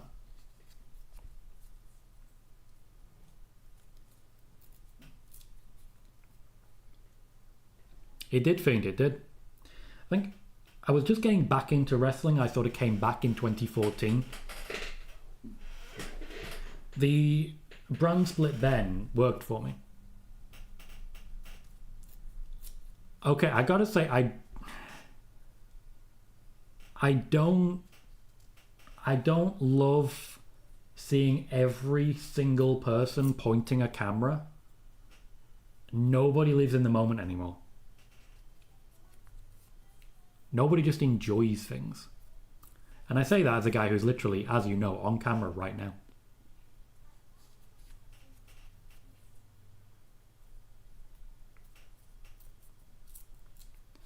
Fiend says 2K25 is pretty good, but at this point 2K26 is only 6 months away. I have no interest. None whatsoever. There are times when I've been like, oh, I'll give it another go. I'm not interested.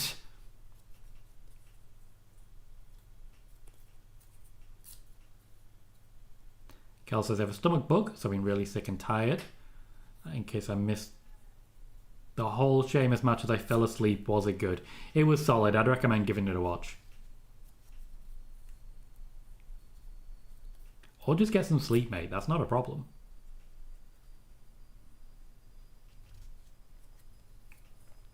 One of the last t-shirts John Cena will ever sell.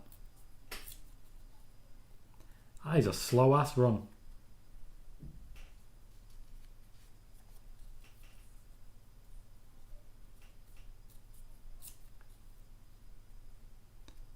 Logan Paul was still playing up to the crowd.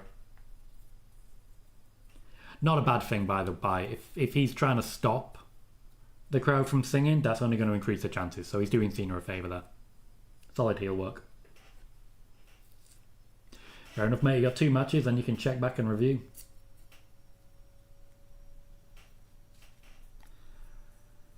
Cal, online, innit? Online is not real life. Online is just people who think they can be dicks whenever they want. Was it the Mike Tyson quote? Too many people being comfortable saying whatever they want, not getting punched in the mouth for it. Who'd want to be a wrestler now? Who'd want to actually be in that much public eye? Like, genuine question. Who'd want to put themselves out there knowing that most of what you get is pure hatred? There's a reason I left Twitter. Most of what you get in any sort of public eye, including this one, is pure, unmitigated hatred. That's all you see. Like, I reached a certain level of popularity, and then I became a target. Did anything change? No. I was still doing the same job I've always done, the same job I do now. Just nobody gives a shit.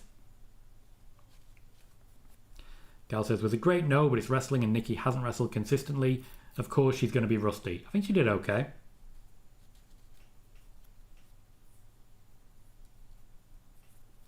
John Cena's a little overwhelmed.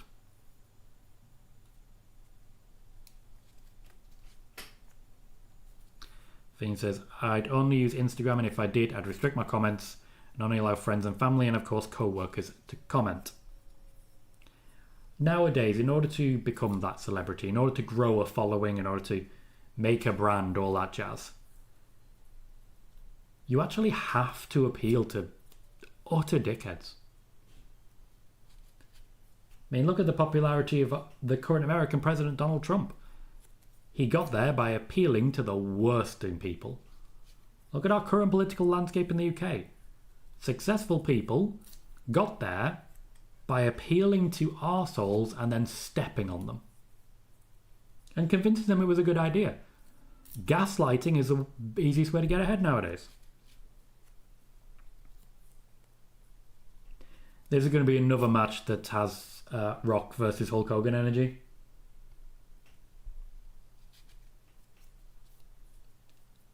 Logan Paul is a bit unsure of himself here. He wants to let John Cena lead this one. He wants Cena to tell him what to do a little. Cal says, it annoys me seeing these accounts on Twitter with huge followers say how they loved Bray's work like they weren't the one who attacked him for years. Yep. Absolutely. These huge accounts will say whatever will get them followers. They see that Bray Wyatt was popular, they decide that they love him. They love everyone you love, they hate everyone you hate. I left Twitter and I've never looked back. Noob says, I'm liking the stage for Clash in Paris. Is it a sign that WWE might bring custom stages for PLEs moving forward? Yes and no. American pay-per-views, they don't see the value in customizing it. But they do like to sort of reach out to the country. Cal says the people who hate the Wyatt Six are the same people who didn't like Bray. Yeah. The people who love the Wyatt Six are the same people who hated Bray for a while. What can I say? Daniel Bryan got it so right. Fickle. And he knows that, because when he'd say yes, people would say no. When he said no, people would say yes. And when he said yes, people would say yes. No consistency. Fickle.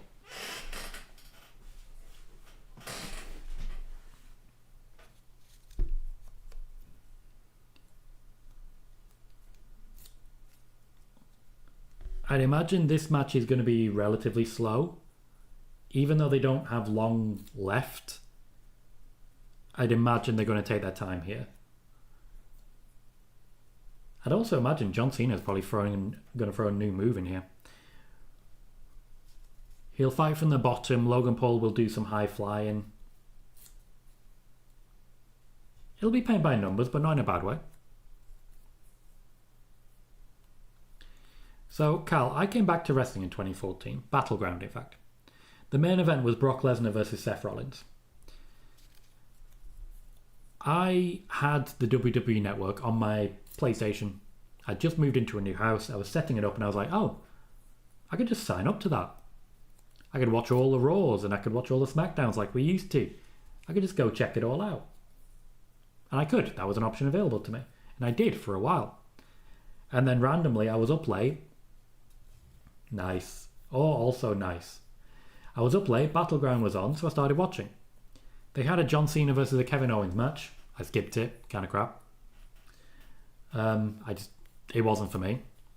And then I saw Bray Wyatt making his entrance. With the fireflies, and the music, and the lantern.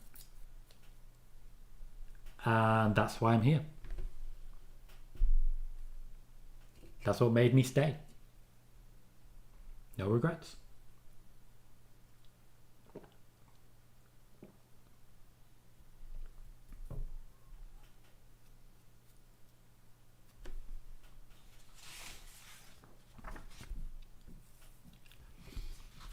So yeah, a lot of the Wyatt Six stuff had already happened by that point. For example, the feud with Cena. That's very cool, Parrish. Says he was lucky to be at Bray's last PLE match in 2023. Was that the Rumble? Against LA Knight.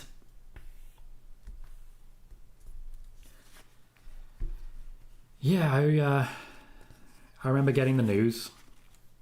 Jumping on live, so we had somewhere to grieve.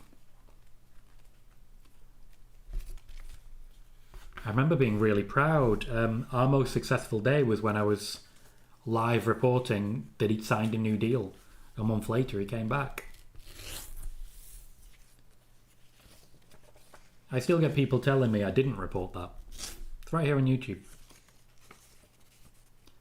I was really happy to be able to report that. Really, really happy. Our most successful night when it comes to growth. And then unfortunately, we had to say goodbye. He was a good guy. I only ever met him and encountered him briefly, but he was a very good guy.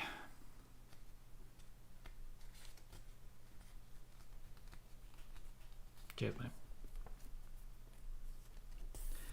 So the crowd are really into this match, eh? Cal says, I was talking to a friend about how it's been 2 years, but I still expect Bray to show up. These 2 years were just a storyline. It doesn't feel real. Yeah. There are times when we must all confront our mortality. One day we will all find out what's next, even if what's next is nothing. I have my moments of fear. I think we all do. Jordan says, can totally relate, Tom. Bray Wyatt got me back into wrestling too. Like you said, the entrance was captivating. Such a shame what happened. She says, I think Bo Dallas is doing a good job honouring Bray's legacy. Yeah, I think he's trying to perish. So it's crazy how Bo visually reminds me more than ever of Bray. I think he's trying to.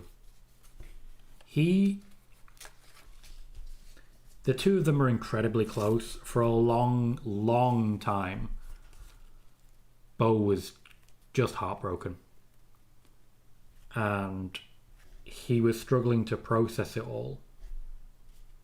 So when people were desperate for the Wyatt Six to happen, I remember saying he's not ready. In many ways, he still isn't. But we are where we are. And he's doing what he can.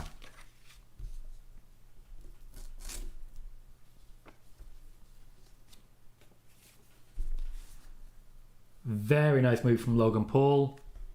They made sure to let the crowd build and build. This is a very cleverly put together match so far.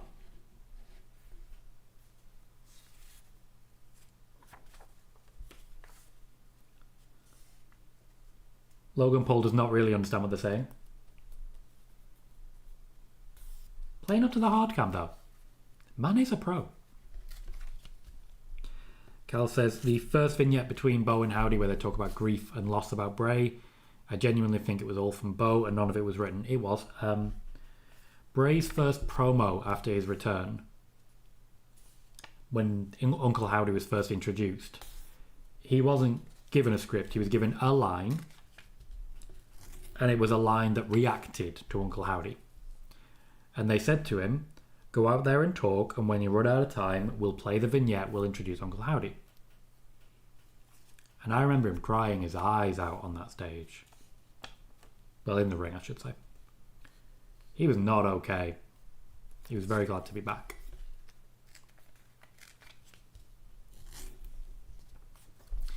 I get it, Perish. Absolutely. We can only hope. It's the sort of sibling relationship that we all aspire to for our children.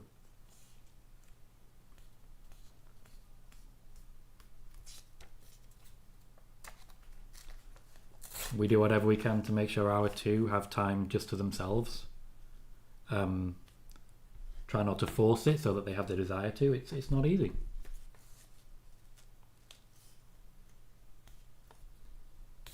Crowd have once again gone insane here.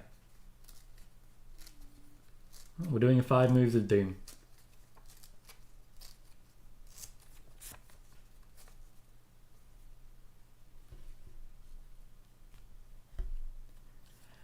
I get the feeling this is going to be one of those matches that goes down in history, but not for any of the actual wrestling.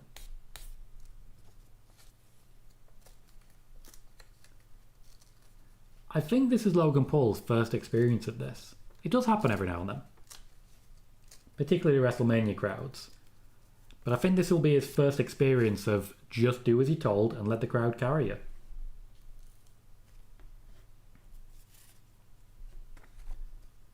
He wants a clothesline. He had to go further than he would have liked. Carl, I've said this a few times. The reason Bray is not in the Hall of Fame is because his family do not want him to be there. It's entirely up to them. The offer will be open pretty much forever now. Forever. So at any point they change their mind, cool. It's the same reason Owen Hart's not in the Hall of Fame. Marcel says, hi Tom and chat, how are you? We have gone a little bit down a rabbit hole. A little bit of a slightly sad one. But welcome Marcel, good to see you. We're currently watching John Cena versus Logan Paul. Logan should kick out of that. Everyone kicks out of the Attitude Adjustment, apart from, you guys remember? Who's the one person who cannot kick out of an Attitude Adjustment? There is one person who's not allowed. Cal Cena has won a lot of matches with the AA, just not recently. Oh, we're doing some Tom Colohue channel lore now. There is one person who does not, under any circumstances, kick out of the AA. It's not Bacon. Give you another minute. It's not our truth. It is The Miz. Cal and Ishii catch it there. The Miz does not kick out of the AA. He is insistent on that. He believes it's respectful to the history of him and John Cena. John Cena is fine with people kicking out of the AA, especially after, well, so many years. But yeah, when it comes to The Miz just won't do it.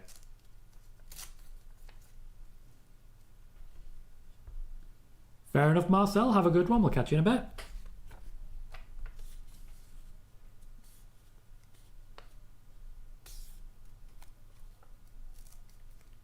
This submission just doesn't look painful.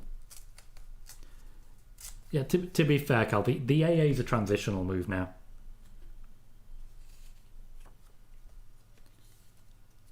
Yeah, we very much saw what you did there, John. We're seeing a lot of people talking in the ring. Been a while since we've seen a tornado. Bad cover. John, bring in a sexy pin. No, Fiend, he wouldn't kick out of the FU either.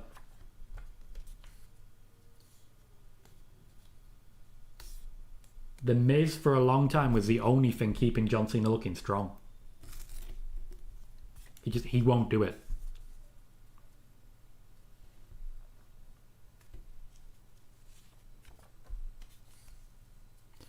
Cal says, I think the moment of 2025 will be seen as Code Red against Cody. That was wild.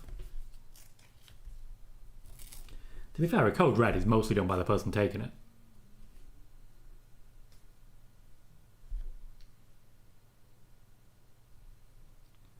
Thought I heard something beeping, turns out it's my washing machine. I do like that. Fun fact, Alexa Bliss used to do a Code Red. It then became, for a brief while, I believe, Zelina Vega's finisher. And now it's Roxanne Perez's finisher. And everyone else has been told to stop using it, including Zelina Vega. It's awkward. Hector says, I was hoping we'd see a Cena frog splash for a table. That would be an interesting spot. Cena doesn't risk those moves anymore. He can't afford to take that risk with his filming schedule. Cal says, Logan is insane in the ring, but it's a shame it's such a bell end. Yeah. I think historically we're all in agreement on that one. He's incredibly talented, and I can't stand him. And honestly, I'm going to be really disappointed when he retires, and I desperately wish he retires. Okay, so he's already done this once. He won't do it a second time.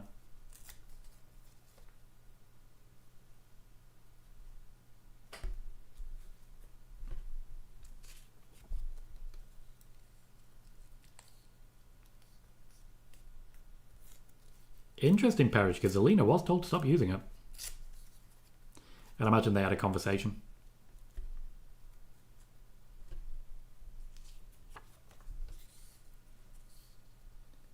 Reference to Dolph Ziggler. Imagine.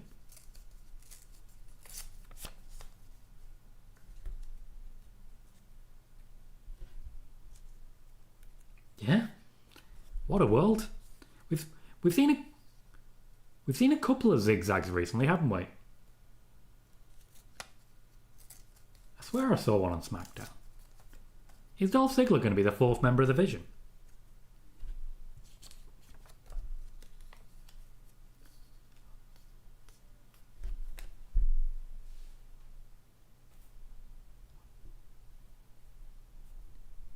That was an end of days.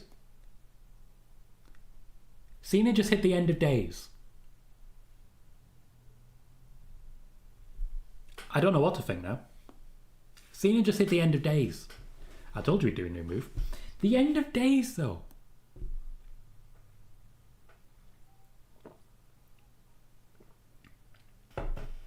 I would love it if Dolph Ziggler was the fourth man. And then he announces he's quitting. And then he just comes back a couple of weeks later. He's been through it, that man. Yeah, John Cena made a Baron Corbin reference.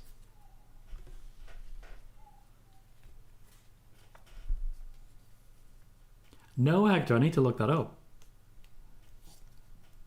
That'd be funny. He is, Carl. I've reported on that one for a while. There's a reason Baron Corbin was the guy who gave Edge his first bump upon returning. The WWE had amazing faith in Baron Corbin as a safe worker. I was stunned he wasn't renewed. Really, genuinely surprised. He'd have done really well in feuds with Gunter. He'd done really well against Rusev. He did really well in the feud with Drew. He'd do well in the Vision. Perry says, I wanted Barrett to say End of Days since it was his old theme song. Interesting.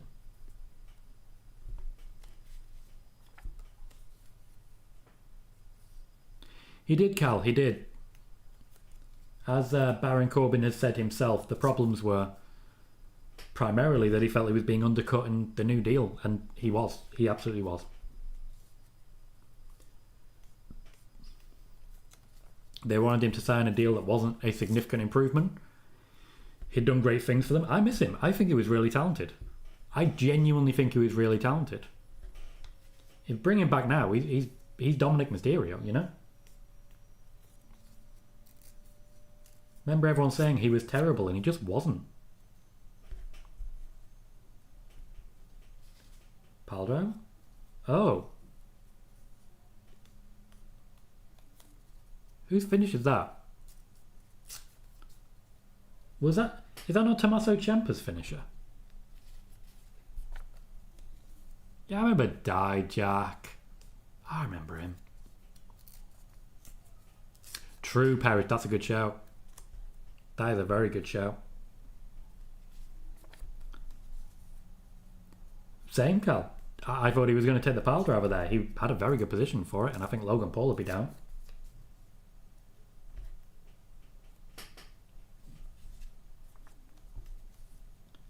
Fairy tale ending. Right, okay. Forgot the name. Is he just intentionally throwing out other people's finishes? Are these the people he wanted to wrestle, but he's not going to have the chance to? Retribution actually could have been something good. Considering it was there during the pandemic, they could have made something out of it. They just didn't seem to actually want to. What are you going for there, Logan? Pop-up uppercut? No. Fiend, he wanted to. He wanted to.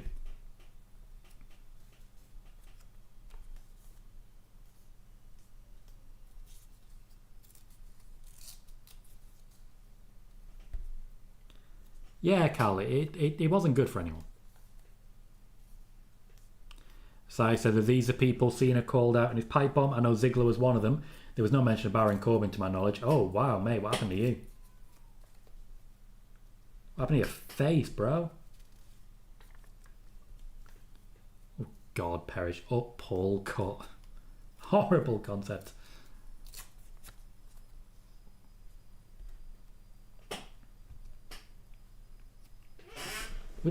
We're seeing finishes from all sorts of people. It's just a tribute match.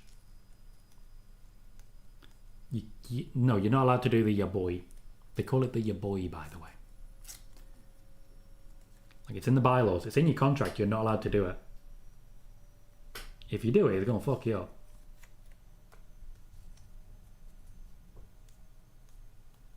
Yeah, just take your time, mate. Who cares about winning a wrestling match?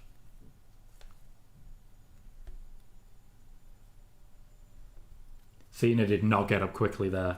He did not get up quickly. Another AA. Eyes closed. Logan Paul with his eyes closed there. Fair play to him.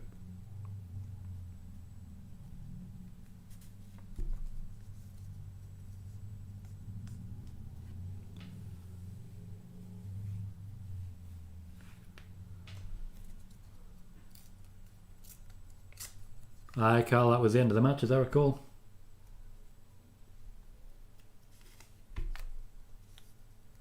Liam, not sure. My prediction would have been Cena. But then everyone's talking about Brock Lesnar turning up.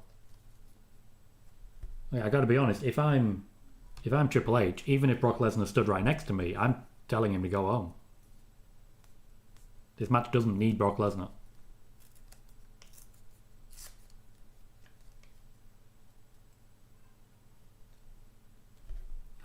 Hurricane Rana. Code red. Logan Paul took a moment to get in a position, but it worked. It's every other John Cena match. Has a couple of new moves to keep it fresh, but it's the same formula. Another code red. They did call it Pop Rocks as well, which tells you who their priority is. Cal says, I still think Cena's last opponent is Edge or Jericho. I still see a world in which Edge allows his contract with AEW to expire, contacts WWE saying he wants to wrestle John Cena, and then afterwards signs a new deal with AEW. I genuinely think there's a world in which that happens. I don't think anyone's going to be upset by that as a concept.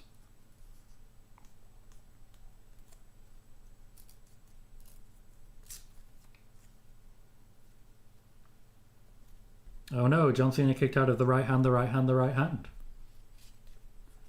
There's a point where Michael Cole gets too excited.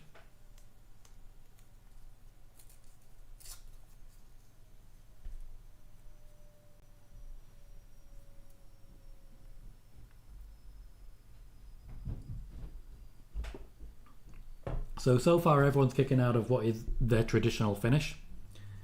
Though I would argue that John Cena's actual finish now is the Avalanche AA or the AAA.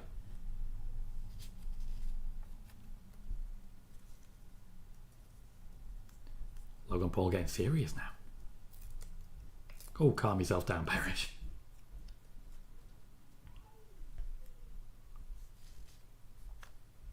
I didn't hate the Theory match, Fiend. I thought it was okay, but online seemed to hate the concept. I thought it was alright. Like average. But to be fair, Cena destroyed that career. Double splash. Cena says no. Okay, you've got to stop zooming in, guys. The camera needs to do better there. Cena's actually calling the finish right now. Bailey, yes, we will see Fury again. Drive-by says, keep old man Edge away from WWE. He can stay in the little leagues, which is reductive as hell. Cal says, could we get a Logan Jelly Roll spot? We could. I'm surprised we haven't, to be honest. Fiend says, quite rightly, Cena was proven right. Imagine if Cena got to work Fury again. Cal quite rightly says AEW is not the little leagues. They are currently the number 2 promotion in the world.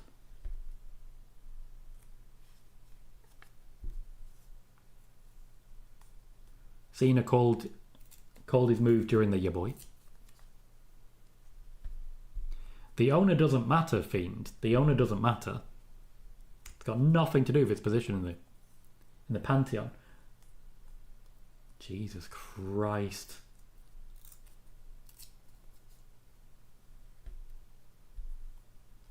I don't love that you let him kick out of the Styles Clash.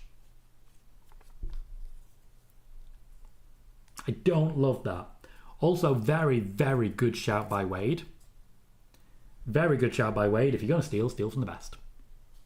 So he says, can't believe they trusted Cena over Styles Clash. He's done it a few times. He did not get a lot of height. I think if anything, Logan Paul had to protect himself there by throwing his head back as far as possible.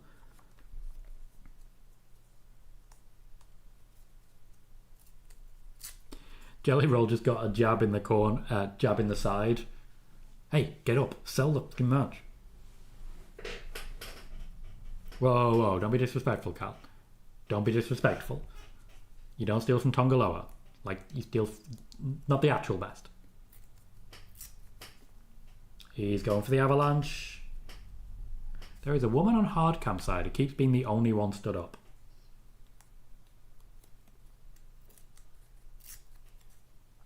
Yes, it is, Fiend.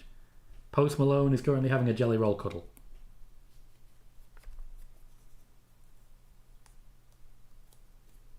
Cena catches him.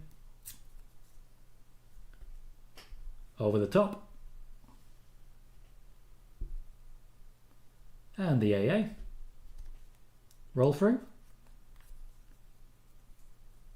Wait, you don't do the roll through anymore, but he's going to do another one.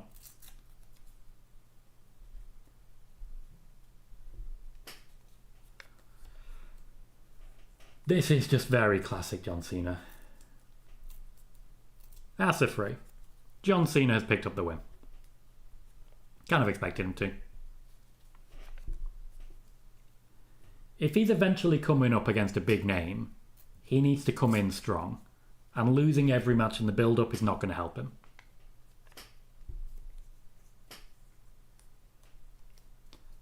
Fiend says AJ Styles versus Wade Barrett would have been so good.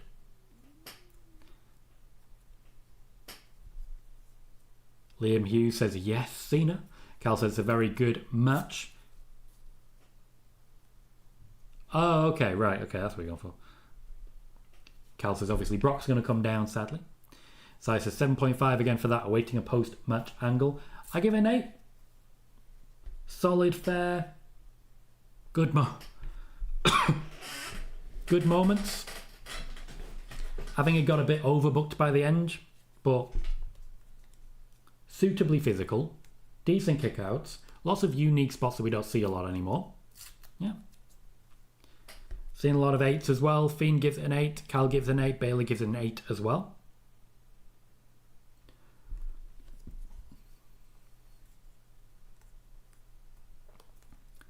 So let's see what's next. Jordan gives it an 8 as well. Liam is disappointed that no one threw a brick at John Cena.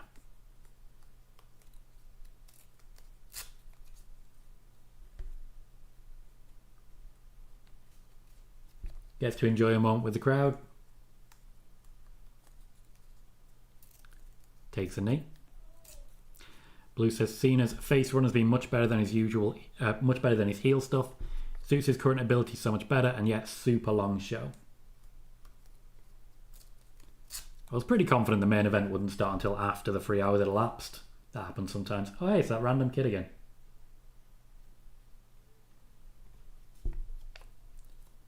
I think his phone's been taken off him. He's actually looking at the camera for once. Just look at the camera, mate.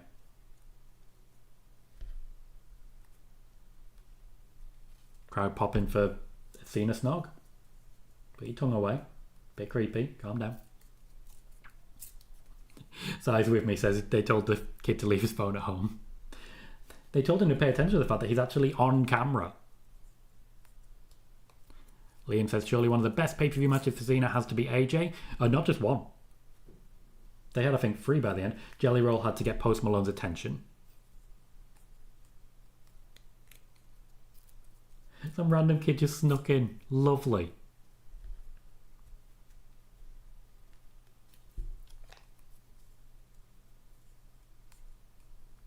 That's not fun to hear, Fiend. Cal says, I hate Vince and I don't want him there, but he will be there at Cena's last match. Yeah. He'll find a way. He'll buy a ticket. Oh, one of the next. I find it unlikely. I'm confident that AJ Styles was on the list. I don't think it's going to happen. I think they were holding out for AJ Styles to sign a new deal. And the deal he signed is a temporary one. Yeah, y'all really went in hard for Brock, didn't you? Y'all were really convinced.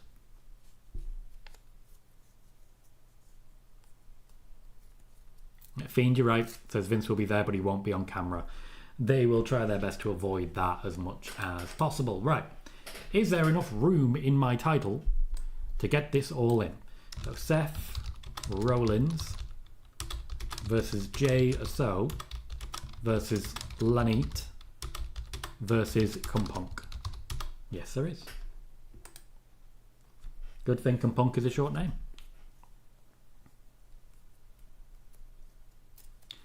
Fiend says, I think AJ is going to AEW. That's not what he's been suggesting. Not in conversations with the WWE. He wants TNA. He wants to help and support TNA.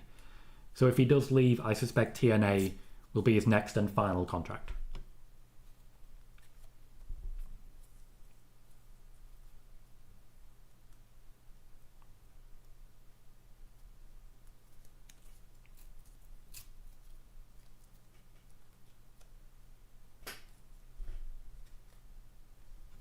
She is suggesting John Cena versus RVD.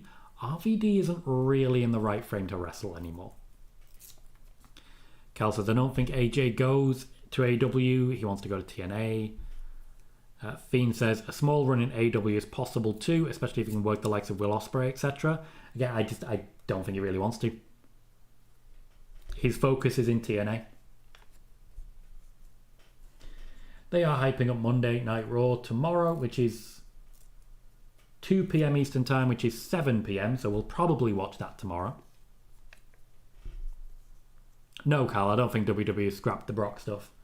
I just think they weren't going to fly him out to Paris.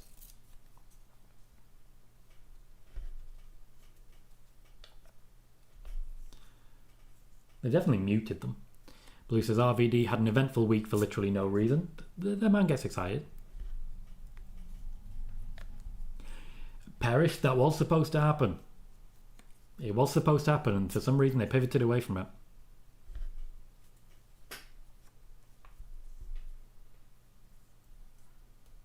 Oh, hey, it's that guy.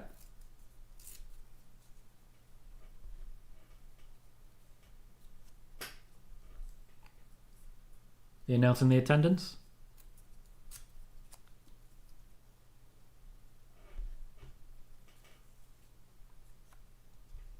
Taylor Swift? You're saying you had more people there than Taylor Swift?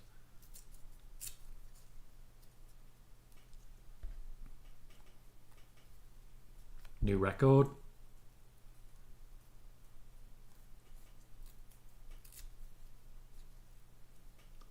So it's a new record for the WWE in France.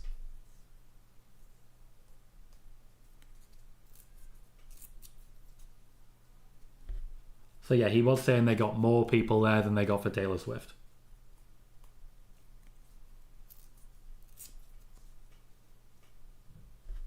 Cool. Fiend says, I'm not going to comment on the Brock stuff, but I will say I think people are over-exaggerating what Brock's actually done in the context.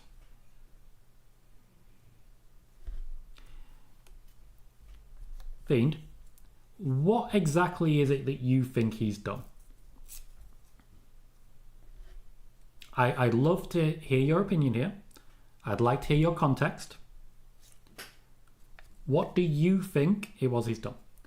Kevin, I would say John Cena versus Logan Paul has been the best match so far. Oh, cool. Parrish knows. Parrish has got the scoop. Brock is in Alberta, Canada, to watch his kid try out for a junior hockey team.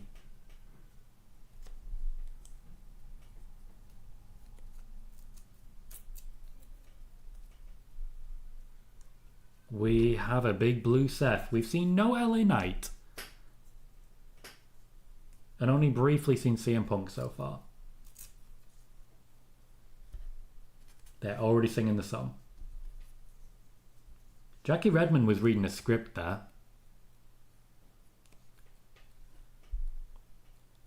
Jackie Redmond was reading a script there.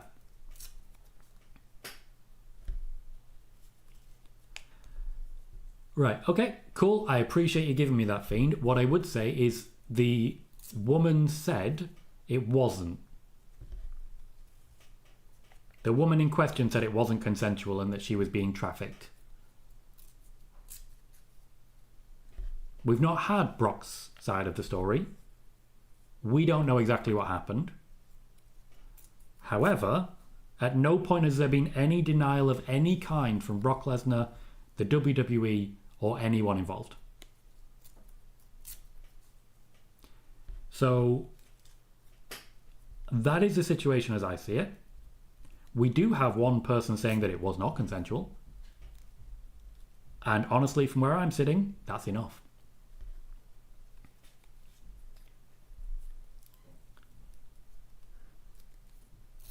Though I will say your breakdown is accurate to my knowledge, with the exception of there is proof that it wasn't consensual, there is witness testimony from one of the parties involved. Seth really got that crowd going.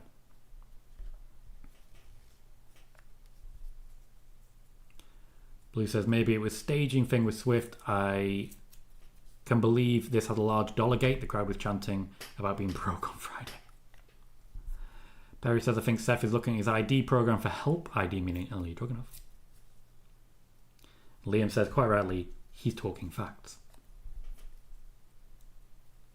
Sai says she was reading a script and it was very specific verbiage around who is there, who isn't, and the predicament he's in. I think they're setting the scene for a new edition. I would support that based on what we've just seen. Carl says, if you're told do this or you'll lose your job, it's not consensual, which I agree with. Blue says the encounter did not happen according to the woman because she lied to avoid it. If true, that doesn't sound like consent, as is getting offered a woman by your boss trying to re-sign you. So, factually, apart from that one thing, Fiend, you've got it right. But that one thing does change things.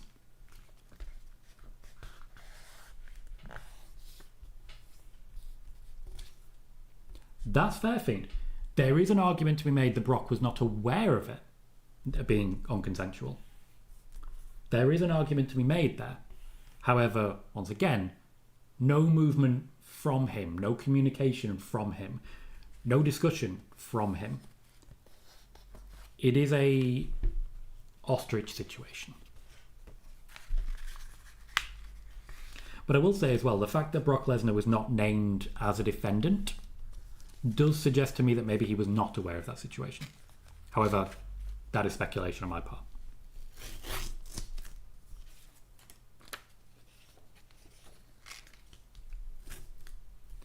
Oh. Got a bit intense there for a moment, guys, and I gotta say, well done all of us for having a serious conversation about this.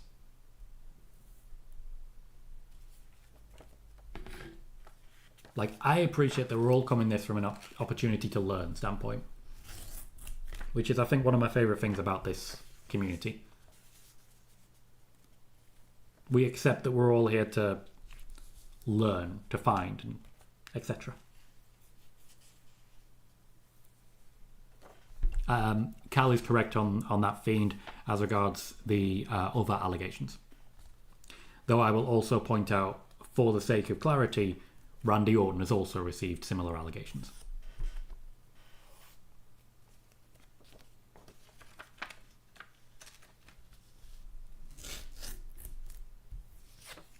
Sure, Liam. Sure. Blue says, what's been your favourite match during Cena's retirement run? Probably the second one with Cody. That was a really good match.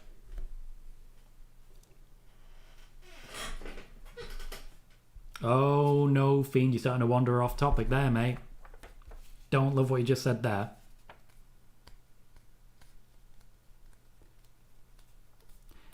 Indecent exposure is a type of sexual assault. So you're saying it's not the same as sexual assault? It is. Indecent exposure is a type of sexual assault.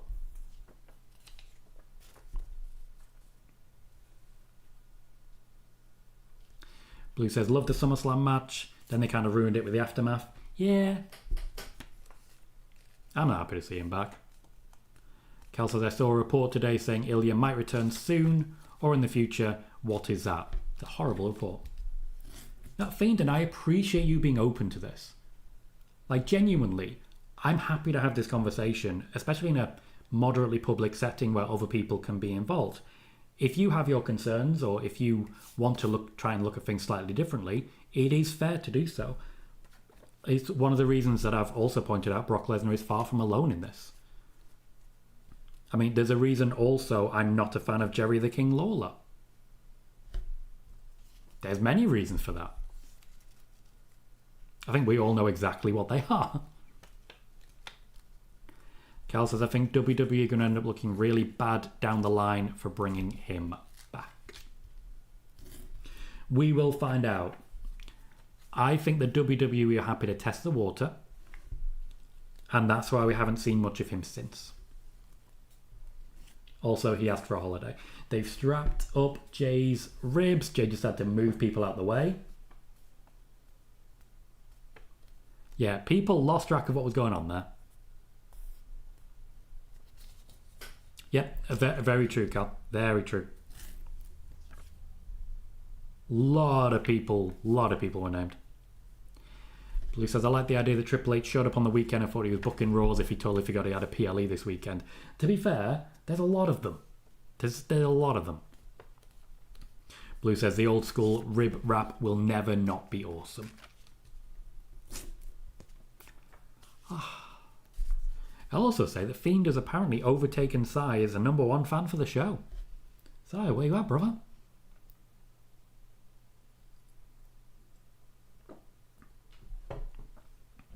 So, 10 minutes after the show technically was supposed to end, we are heading into the final match.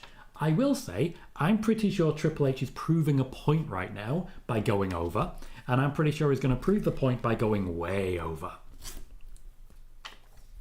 I'm pretty sure this is going to be a 4-hour show, and going forwards, he's going to book 5 match cards.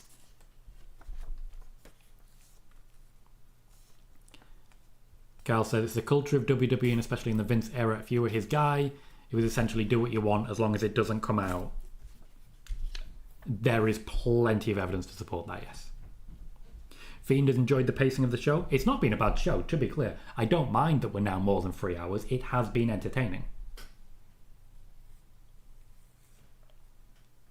Hector says, I think as long as Brock pops a card and makes WWE money, they could care less about perception, sadly. I think they're trying to fix his image. I think they are trying to harm the lawsuit because it's also against them by changing public perceptions. By essentially bringing Brock back and saying, hey, he's innocent. Otherwise, why would he be here? That's what I personally think. And whether that's true or not, we'll probably never find out.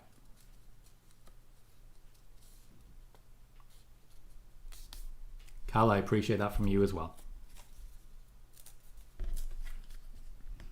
We take pride in being a very well-informed chat here. Part of that is occasionally disagreeing and having different opinions and not being afraid to share them. All good. Appreciate both here. Blue says, if they keep booking head-to-head with AEW, longer shows might be something they want. Long shows feel weird now because of how long the commercial breaks are. Yeah, true. True. Fiend's still very much loving the staging.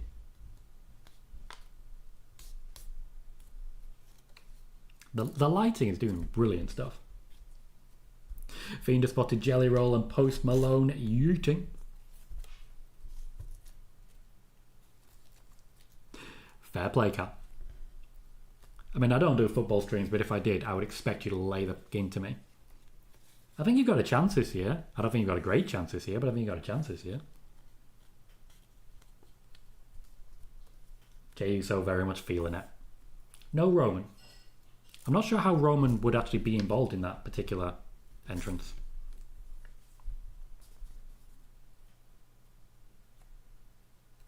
Okay, Blue.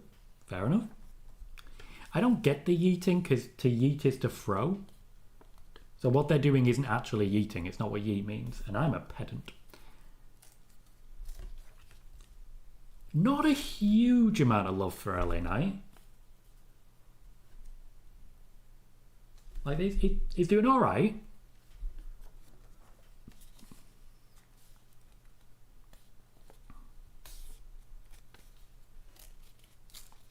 Fair, Carl. I remember a time when we were doing that. Back during the Suarez and Carroll era. Losing to Wigan 2-1. With Luis Suarez on the team. Fiend says Roman would have gotten his own entrance. I do agree that LA Knight has cooled off, but WWE are keeping him in a decent spot, so he is maintaining a decent level. I'm glad to hear that, Blue, because unfortunately, you'll have no choice. I'm going to be a pet until the day I die. And probably afterwards. No, I'm not. No, because I can't, because right at the end there, that's the end of it. There are no limits to this. Sean says, do you think we get any surprise at the end of this match, Tom? I've seen a few saying Brock Lesnar should get involved. Why here? Why would he get involved here? Like, we've had Dirt Sheets telling us something huge is going to happen. It does seem to all be hinting towards a new member of the Vision, but how huge are we talking? Like, what would huge look like? Unless it is someone like Omos.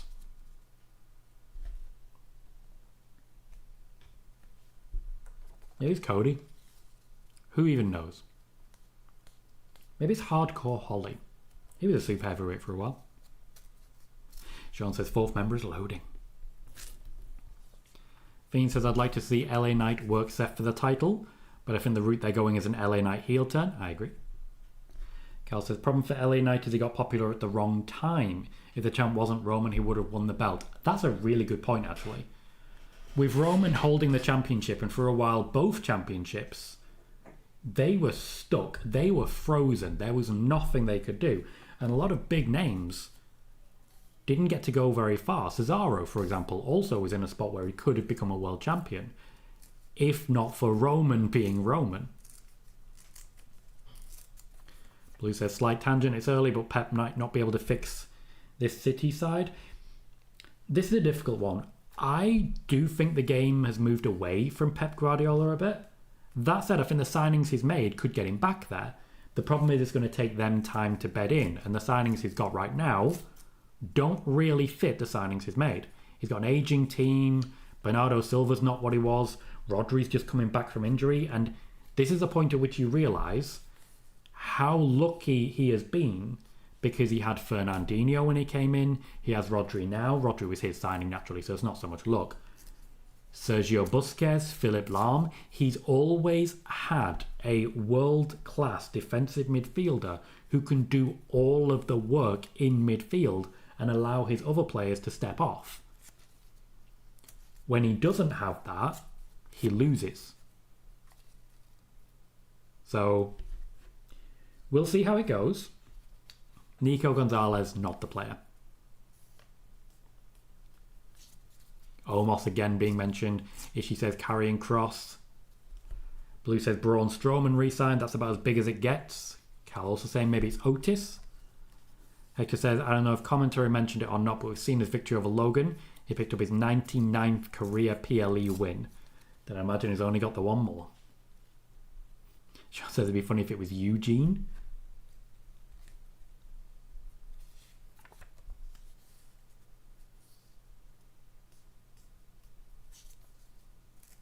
CM Punk getting the treatment.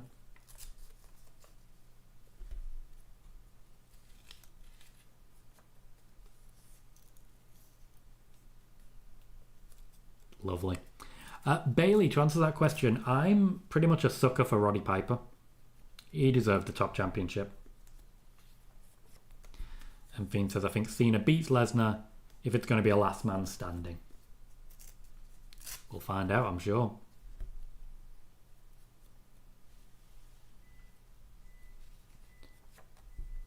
Fiend suggests Owen Hart. The day may have come, but the way his career was going near the end, it wasn't so much. John says, Rodri's a key for City, like you say, Tom. Pep's teams are nowhere near without the world-class DM, although I'm biased as a United fan.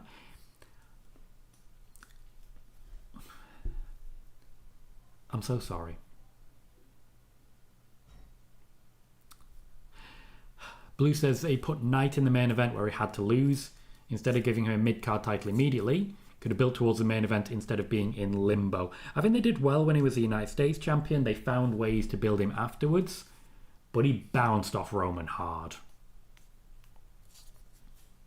Fiend says no Oracle. Nope, the Oracle is hurt. It would be interesting if Seth just wins it and it's actually the beginning of a face turn. John says, I see the graphic say LA has the second most wins in 2025. I think Stephanie is first. Someone can correct me if I'm wrong. I do believe Roxanne has the most losses this year. Sean, I really don't know. I think there's a lot of very good opportunities here. I'd love it if it was someone like Penta. I don't think it's going to be. We'll find out. I would kind of like it if it was Rusev. I think that'll really help him. So I had a lot of thoughts on this for performers who never won a championship. Mr. Perfect, DiBiase, technically Andre the Giant. Technically Andre is correct. Ted DiBiase, incredibly talented. The fact that he didn't win a championship really tells you about the strength of the options at the time. Fiend says LA Knight should have went after Logan soon after the Roman feud. Originally, that was the plan. He was going to be beating Logan Paul for the championship at WrestleMania, but it ended up getting pushed back to SummerSlam. I reported in October before WrestleMania that was the plan, and nearly a year later, it was confirmed by Fightful. They naturally didn't mention me.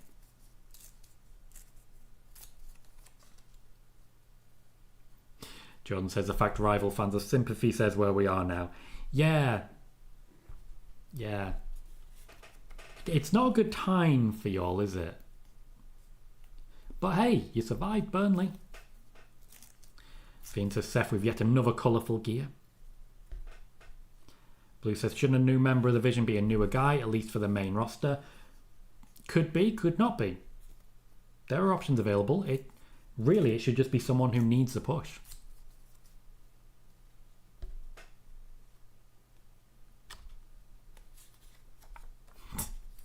You're not wrong, Si. It could just scream Hogan.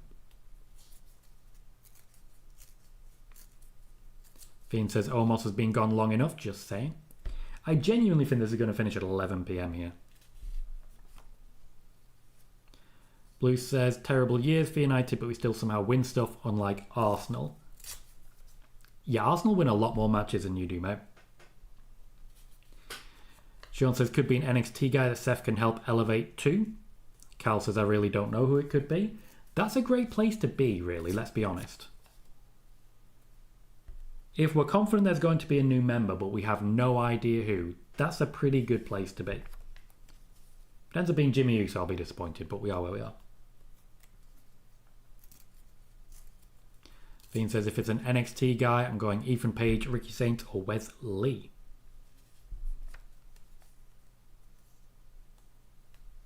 Blue says, can you put 3 points in a trophy cabinet? I mean, you can make that argument if you want, but Arsenal has still won plenty of stuff.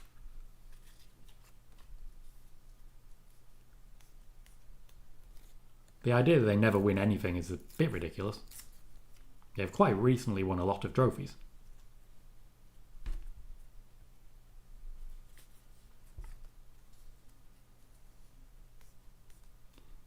Ishii says, imagine if it's The Rock. Fiend says, do they gang up on Seth immediately? Probably. I would imagine the first half of the match is basically just Seth getting the crap kicked out of him every time he goes in the ring. It'd work for me. They are really pushing that Seth has no options. This does feel like the night that Solo Sikoa got called up. Kel says, I've never seen my team win anything. The day will come, maybe, or not. Mostly not.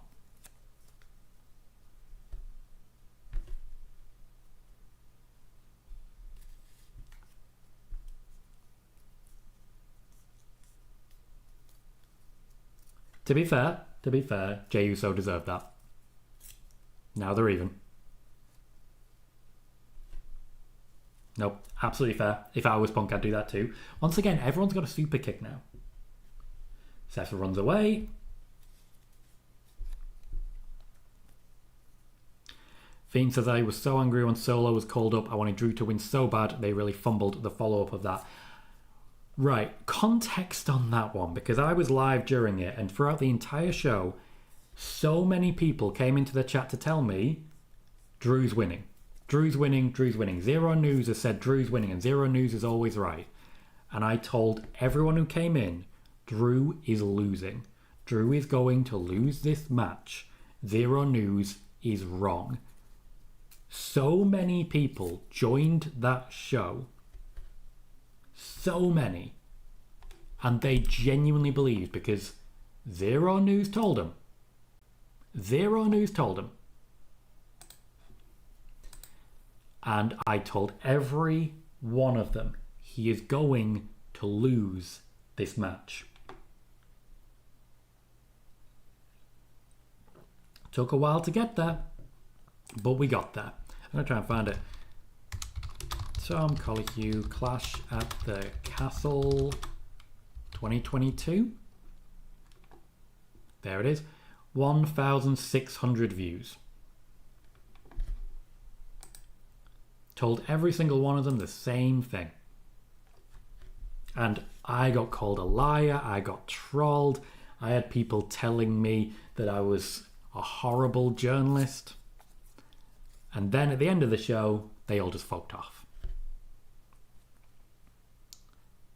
Bailey says, is Drew the fourth man? Probably not. He's a very busy man. It'll be someone who's not actively involved in anything. Like I've mentioned Balor before. It'll be someone who can be a really good jump-off point, but not necessarily someone who's involved in anything now. Cal says, to be fair, I knew once Cody returned, only he was going to beat Roman. Also something I reported. That would be silly, Si, but WWE have done silly before. Fiend says, wouldn't surprise me if Drew was the pick to beat Roman until Cody returned. Blue says, to be fair, Arsenal haven't won a proper trophy.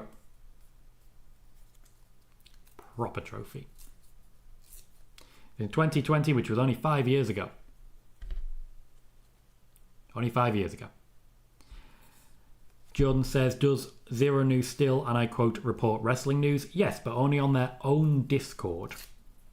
So only in private and only to people who've already decided that they're always right. We've mentioned Austin Theory a couple of times. Carl says, almost like when you said for weeks Rock and AJ won't be at the Rumble, you got attacked and they never did. I expect the same next year. Yeah. Y'all know how this goes.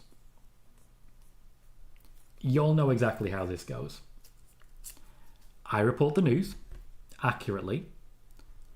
I get called a liar for it. And then once it's proven correct, I still end up being called a liar. It's vitally important that I do not grow, that I do not find an audience, that I do not make a living from this. It is vitally important to them that nobody ever believes me. And that's why whenever you guys question them, they block you.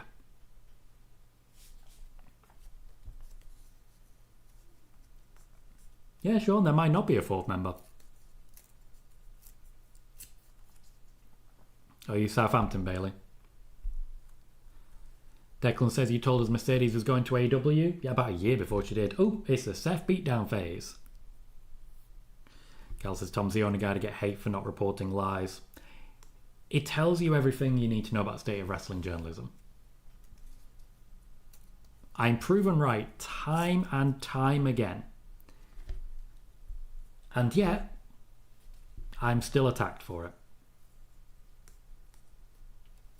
Declan says, you told us Rhea versus Becky at Mania 40. Hector says, I always thought Zero News and WrestleVotes were the same thing for the longest time. Yeah, you still can't prove to me they're not. You still cannot prove to me that they're not. You cannot prove to me that Zero News and Boozer Wrestling aren't the same people. You can't. You've never been able to. Nobody can. So I still hung over from Tottenham winning the Europa League in May.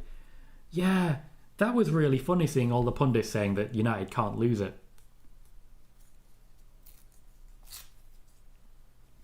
Yeah, Jordan, the big thing for me, we did a whole show where we broke down all of the wrong reports that Zero News had made. Funnily enough, apparently I'm the liar for saying so, but they said that the Royal Rumble would end with a Steve Austin and The Rock stare down. What the fuck? Not the only ones to do it. PW Nexus also went on the attack. They're the guys who reported that Survivor Series would see Gunter versus Punk. Didn't happen. Declan says he told us Becky re-signed to WWE when she left last year. Every step of the way, I provably reported accurate information about Becky. Okay, so they're going to put Seth through a table. I'm down. Shield powerbomb? Cal says there's a certain person who sets his fans on people, bullies them to stop while reporting news like the Wyatts will return soon or not. And when they return, Alexa might be there or might not be. Yep. And because of that, I am stopped from growing. Because of that, those channels that do report my news stop. They stop. For a while, my news popped up a lot on the Going in Raw podcast. Then it stopped. Proven right many times. Still stopped. And there's plenty more examples of that. The Going in Raw podcast had a system on Twitch, I should say, where when they were live and they were recording, if you donated enough of the Twitch tokens, you could dictate where they would raid. Ed saved his tokens religiously. Spent them to get a raid to my channel. And in that moment, they changed the rules that they'd had for 4 years. So that they didn't have to do it. Because even though everything they'd ever reported of mine had been proven true, somebody told them they weren't allowed to anymore.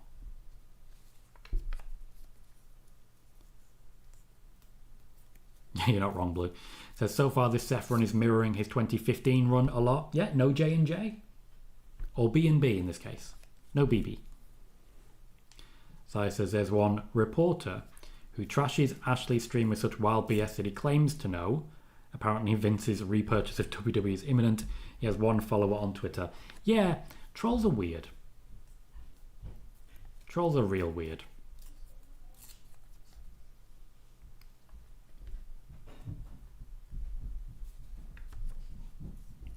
No, mate, I get that I'm probably sounding quite bitter, but I'm pretty happy with what we've got here. I know we're not huge. I know I'm not exactly making money here. I've made some ad revenue, certainly. But we are where we are with this one. Live shows are not really being pushed by YouTube anymore. So I am where I am. And I'm really quite happy. We have good people here. And I find it really satisfying being here. I've got good people. I've got honest people. And that's all I want. I got some friends here. You know? I can watch wrestling, chat to my mates, and just have a damn good time. That's all I ever wanted.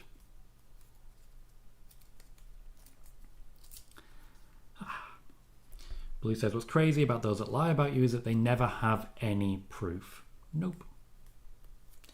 They make wild, bogus claims, provide zero proof whatsoever, and because they have lots of followers on Twitter, I lose. That's it. I have found my happiness, and it is far away from all those bitches. There are times when people come in here and they're like, oh, this person said this about you. I don't care. Let them. Let them say what they want. If people are going to listen, then they're not people I want to talk to. If people are going to believe without proof, they don't belong here. We provide proof here. That's what we do. Thank you, Cal. Appreciate that. Thank you, Sean. Yeah, thank you kindly. Cal said a lot of journalists who lie about Tom also seem to be huge fans of spoiler warning. Yeah, it's amazing how often something pops up here and then pops up somewhere else. Like, honestly, guys, you want to be wrestling journalists? Go on Twitter with clips of this show. You hear some news on spoiler warning? Grab it, post it on Twitter. Do your thing. See if it helps. Drop quotes. Like, drop a quote as to what's going to happen in the reply, post a link to spoiler warning. Do what you want to do. Don't be one of those people who goes out and pretends that it's their news. I'm proud of what I do. I'm very proud of what I do. I'm very proud of my record. I ain't got to defend it to no one. I'm happy. Declan says, when you have family and friends, you can be happy and let the trolls to their dungeon of misery. Yep, let them be miserable. They mean nothing to me.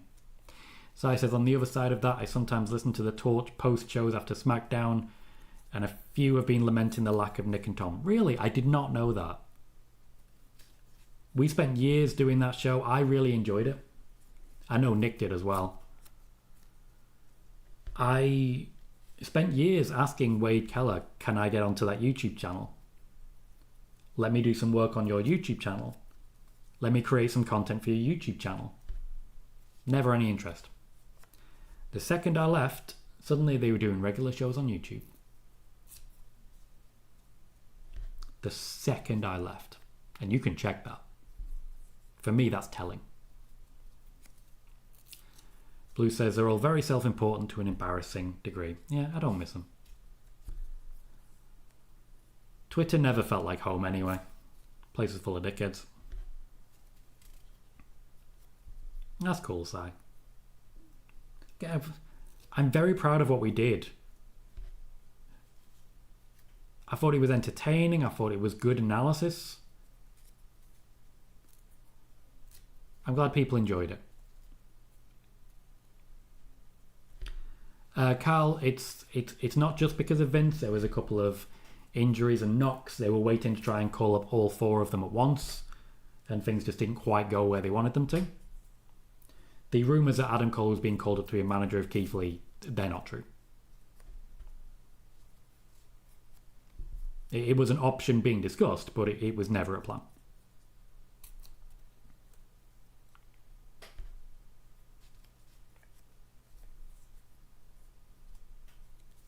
I genuinely have no idea if this has been a good match or not. I got distracted and started talking. I think I'm delirious. It's getting late. Got work in the morning.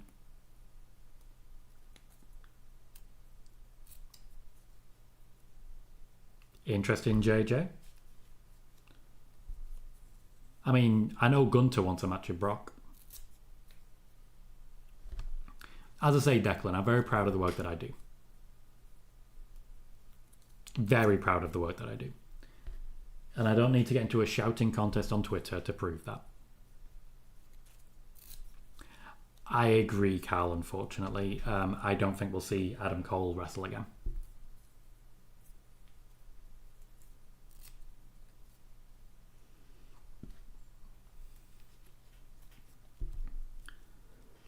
I'd say it's a pretty typical multi-man match so far.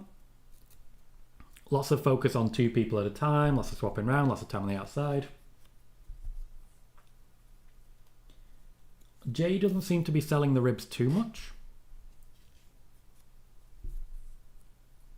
Not sure, Jey. I'm really not. I don't know how much longer we're going to have Brock Lesnar. I don't think it'll be too much longer, to be honest. But if he's going, someone should definitely get the rub there. Feels weird saying that.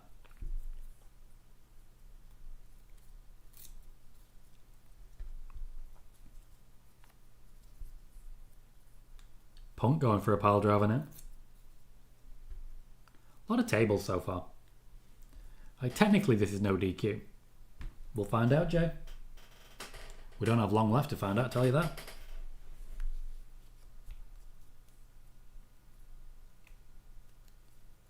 Sai says, you're right, it's a typical four-way, doesn't feel like the main event of a PLE. With the names involved in this, it really should. Driven through the table is a bit much.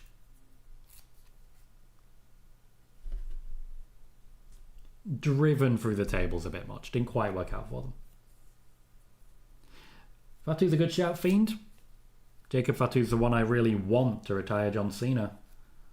But retiring Cena doesn't mean so much anymore. It's a shame.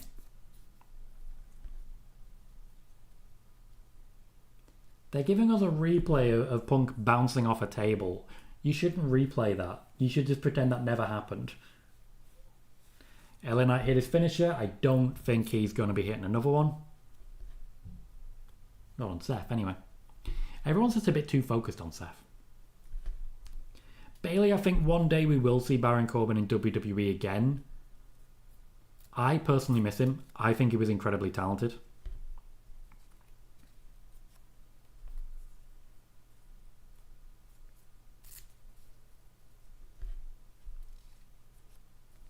They are starting to sell it now. Holding some ribs. Okay. I don't necessarily love that these two are the top level. But Yeet versus Yeah, the fans are behind that.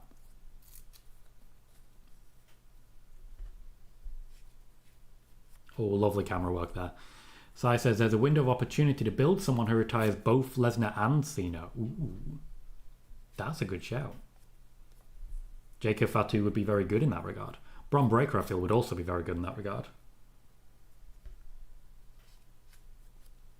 And we're back to the table stuff.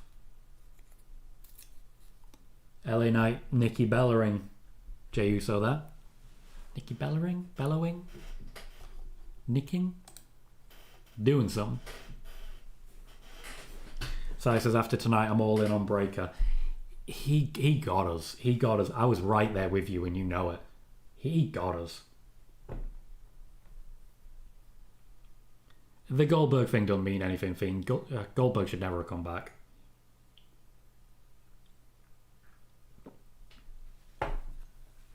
Like, his name means nothing. There's no value in retiring him. It's not going to be LA Knight's night. I think there's a world in which Jey Uso wins the championship tonight. I think he's the only actual, real, genuine contender.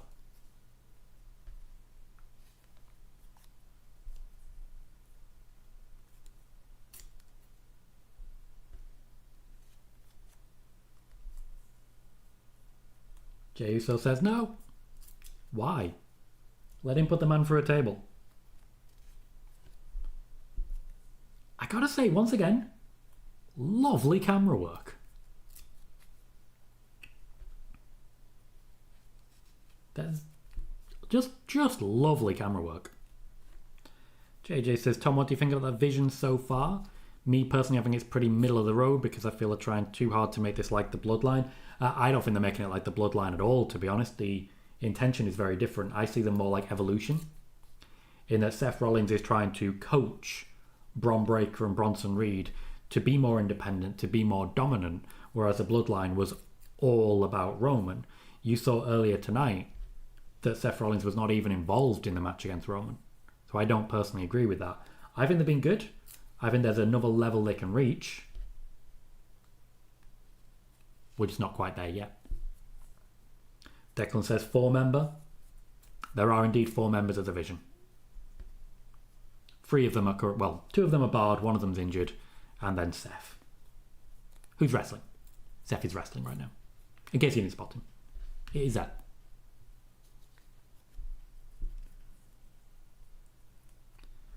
Oh, Seth finally did the spear into a pedigree for someone other than Roman. Fiend says Bron and Bronson need gold. I disagree. I think where they are works very nicely.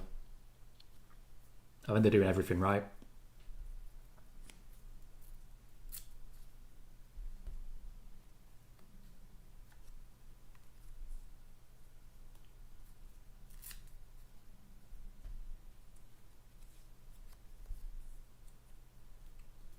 The crowd is singing Seth's theme again. He's not a heel in Paris, is he? To be fair, he did give a very impassioned speech before the show... not before the show started. Before the match started. Phoenix? Is he a wrestling face? Phoenix? That's face offense. Cal says the crowd is much better than last night. Oh, he got his spear.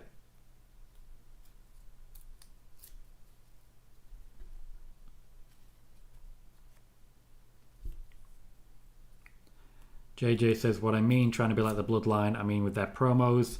Started the show with a 20-minute promo and end the show with a beatdown. I know what you mean, though. To be fair, that's also true of the Corporation, the Nation, D-Generation X, NWO. Pick a faction, really. Fiend says, it gives me anxiety every time.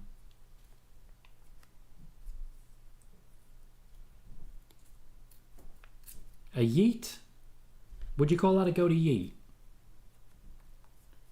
And the stomp. Ooh. Jey could not get away there. I like that. So it was a bad pin. Left an arm way open. So that's the arm that CM Punk used. He took advantage of the fact that it was a bad pin. That's clever.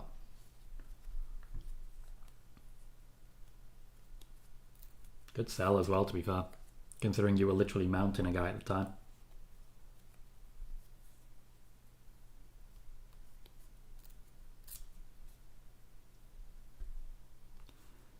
Carl says CM Punk kicks out of curb stomps all the time. He does.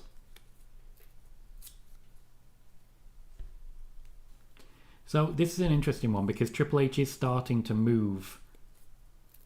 He's starting to move wrestling away from the old one finisher finishes a match thing. He wants more people working Gunter style where they have 3 or 4 finishers. But unfortunately, in order to start doing that, they have to weaken the finishers they have. So you need 4 go-to-sleeps to beat Drew McIntyre, for example. JJ, when it comes to Braun, it's difficult to say. I don't believe he'll ever be the face of the company because WWE don't have one face anymore.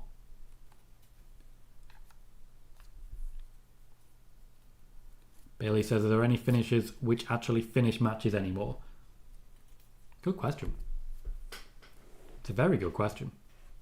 I think Roman Spear still does. Like, Cody's kicked out of it, but no one else recently.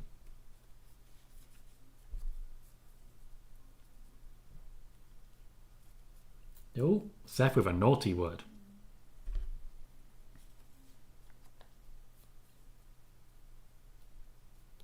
Ends up in position for a second go to sleep because one finisher isn't enough anymore. I also feel like Punk's killing time now. He's wasting time.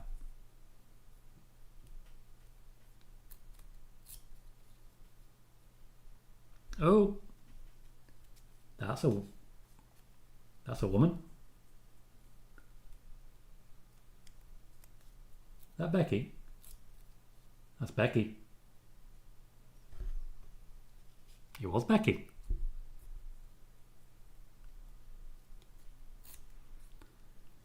Well, I didn't know it would be tonight. I certainly didn't think she'd be the 4th person, but we did know this was coming. I think it was WrestleMania I told you this one was coming. Yeah, I didn't see it happening tonight, but here we are. Sean, you told me a lot of people, mate. So, as I have mentioned previously, the WWE do want Seth and Becky to be a classic power couple at the top of the card. And here we are. You know what? Punk really needs backup. And if he's facing off against Becky, he's going to need someone new as his backup, isn't he? Blue says, Becky the right call tonight? Will Becky get her own crew? Yes and no. I think they will expand the crew they've got. I didn't say that, Fiend. I didn't say that. He came very close to winning it anyway, to be fair. I don't think this is huge. I think, as I mentioned earlier, and I wanted to make this clear one more time, the WWE put propaganda out there. All the dirt sheets swallowed it up and said, it's going to be huge, it's going to be incredible. Kind of wasn't. Like, it's something I've been reporting for months.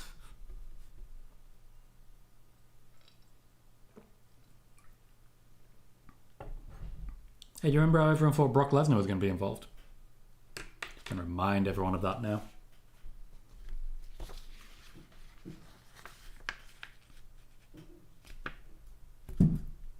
Everyone wants to screw CM Punk, don't they? Cal says maybe someone comes out like Becky.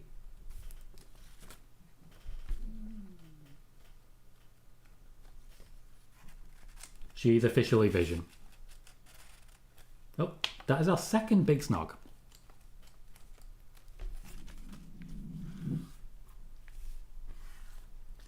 See, what you're going to hear now is that when people said it was going to be big, they're going to say it was big time because they looked out. Because this isn't big time Bex. This is the man.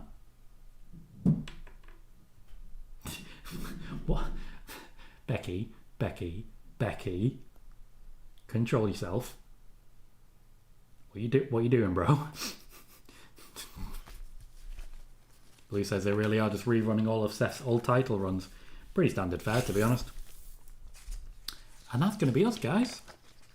We'll be back tomorrow for a Monday Night Raw watch party, but I'll have plenty of news to share with you as well. So, stick around. Make sure you're a regular here from now on and onwards. And as always, we'll take this opportunity to say, I've been Tom Colohue. You've been fantastic, and I'll see you all very soon.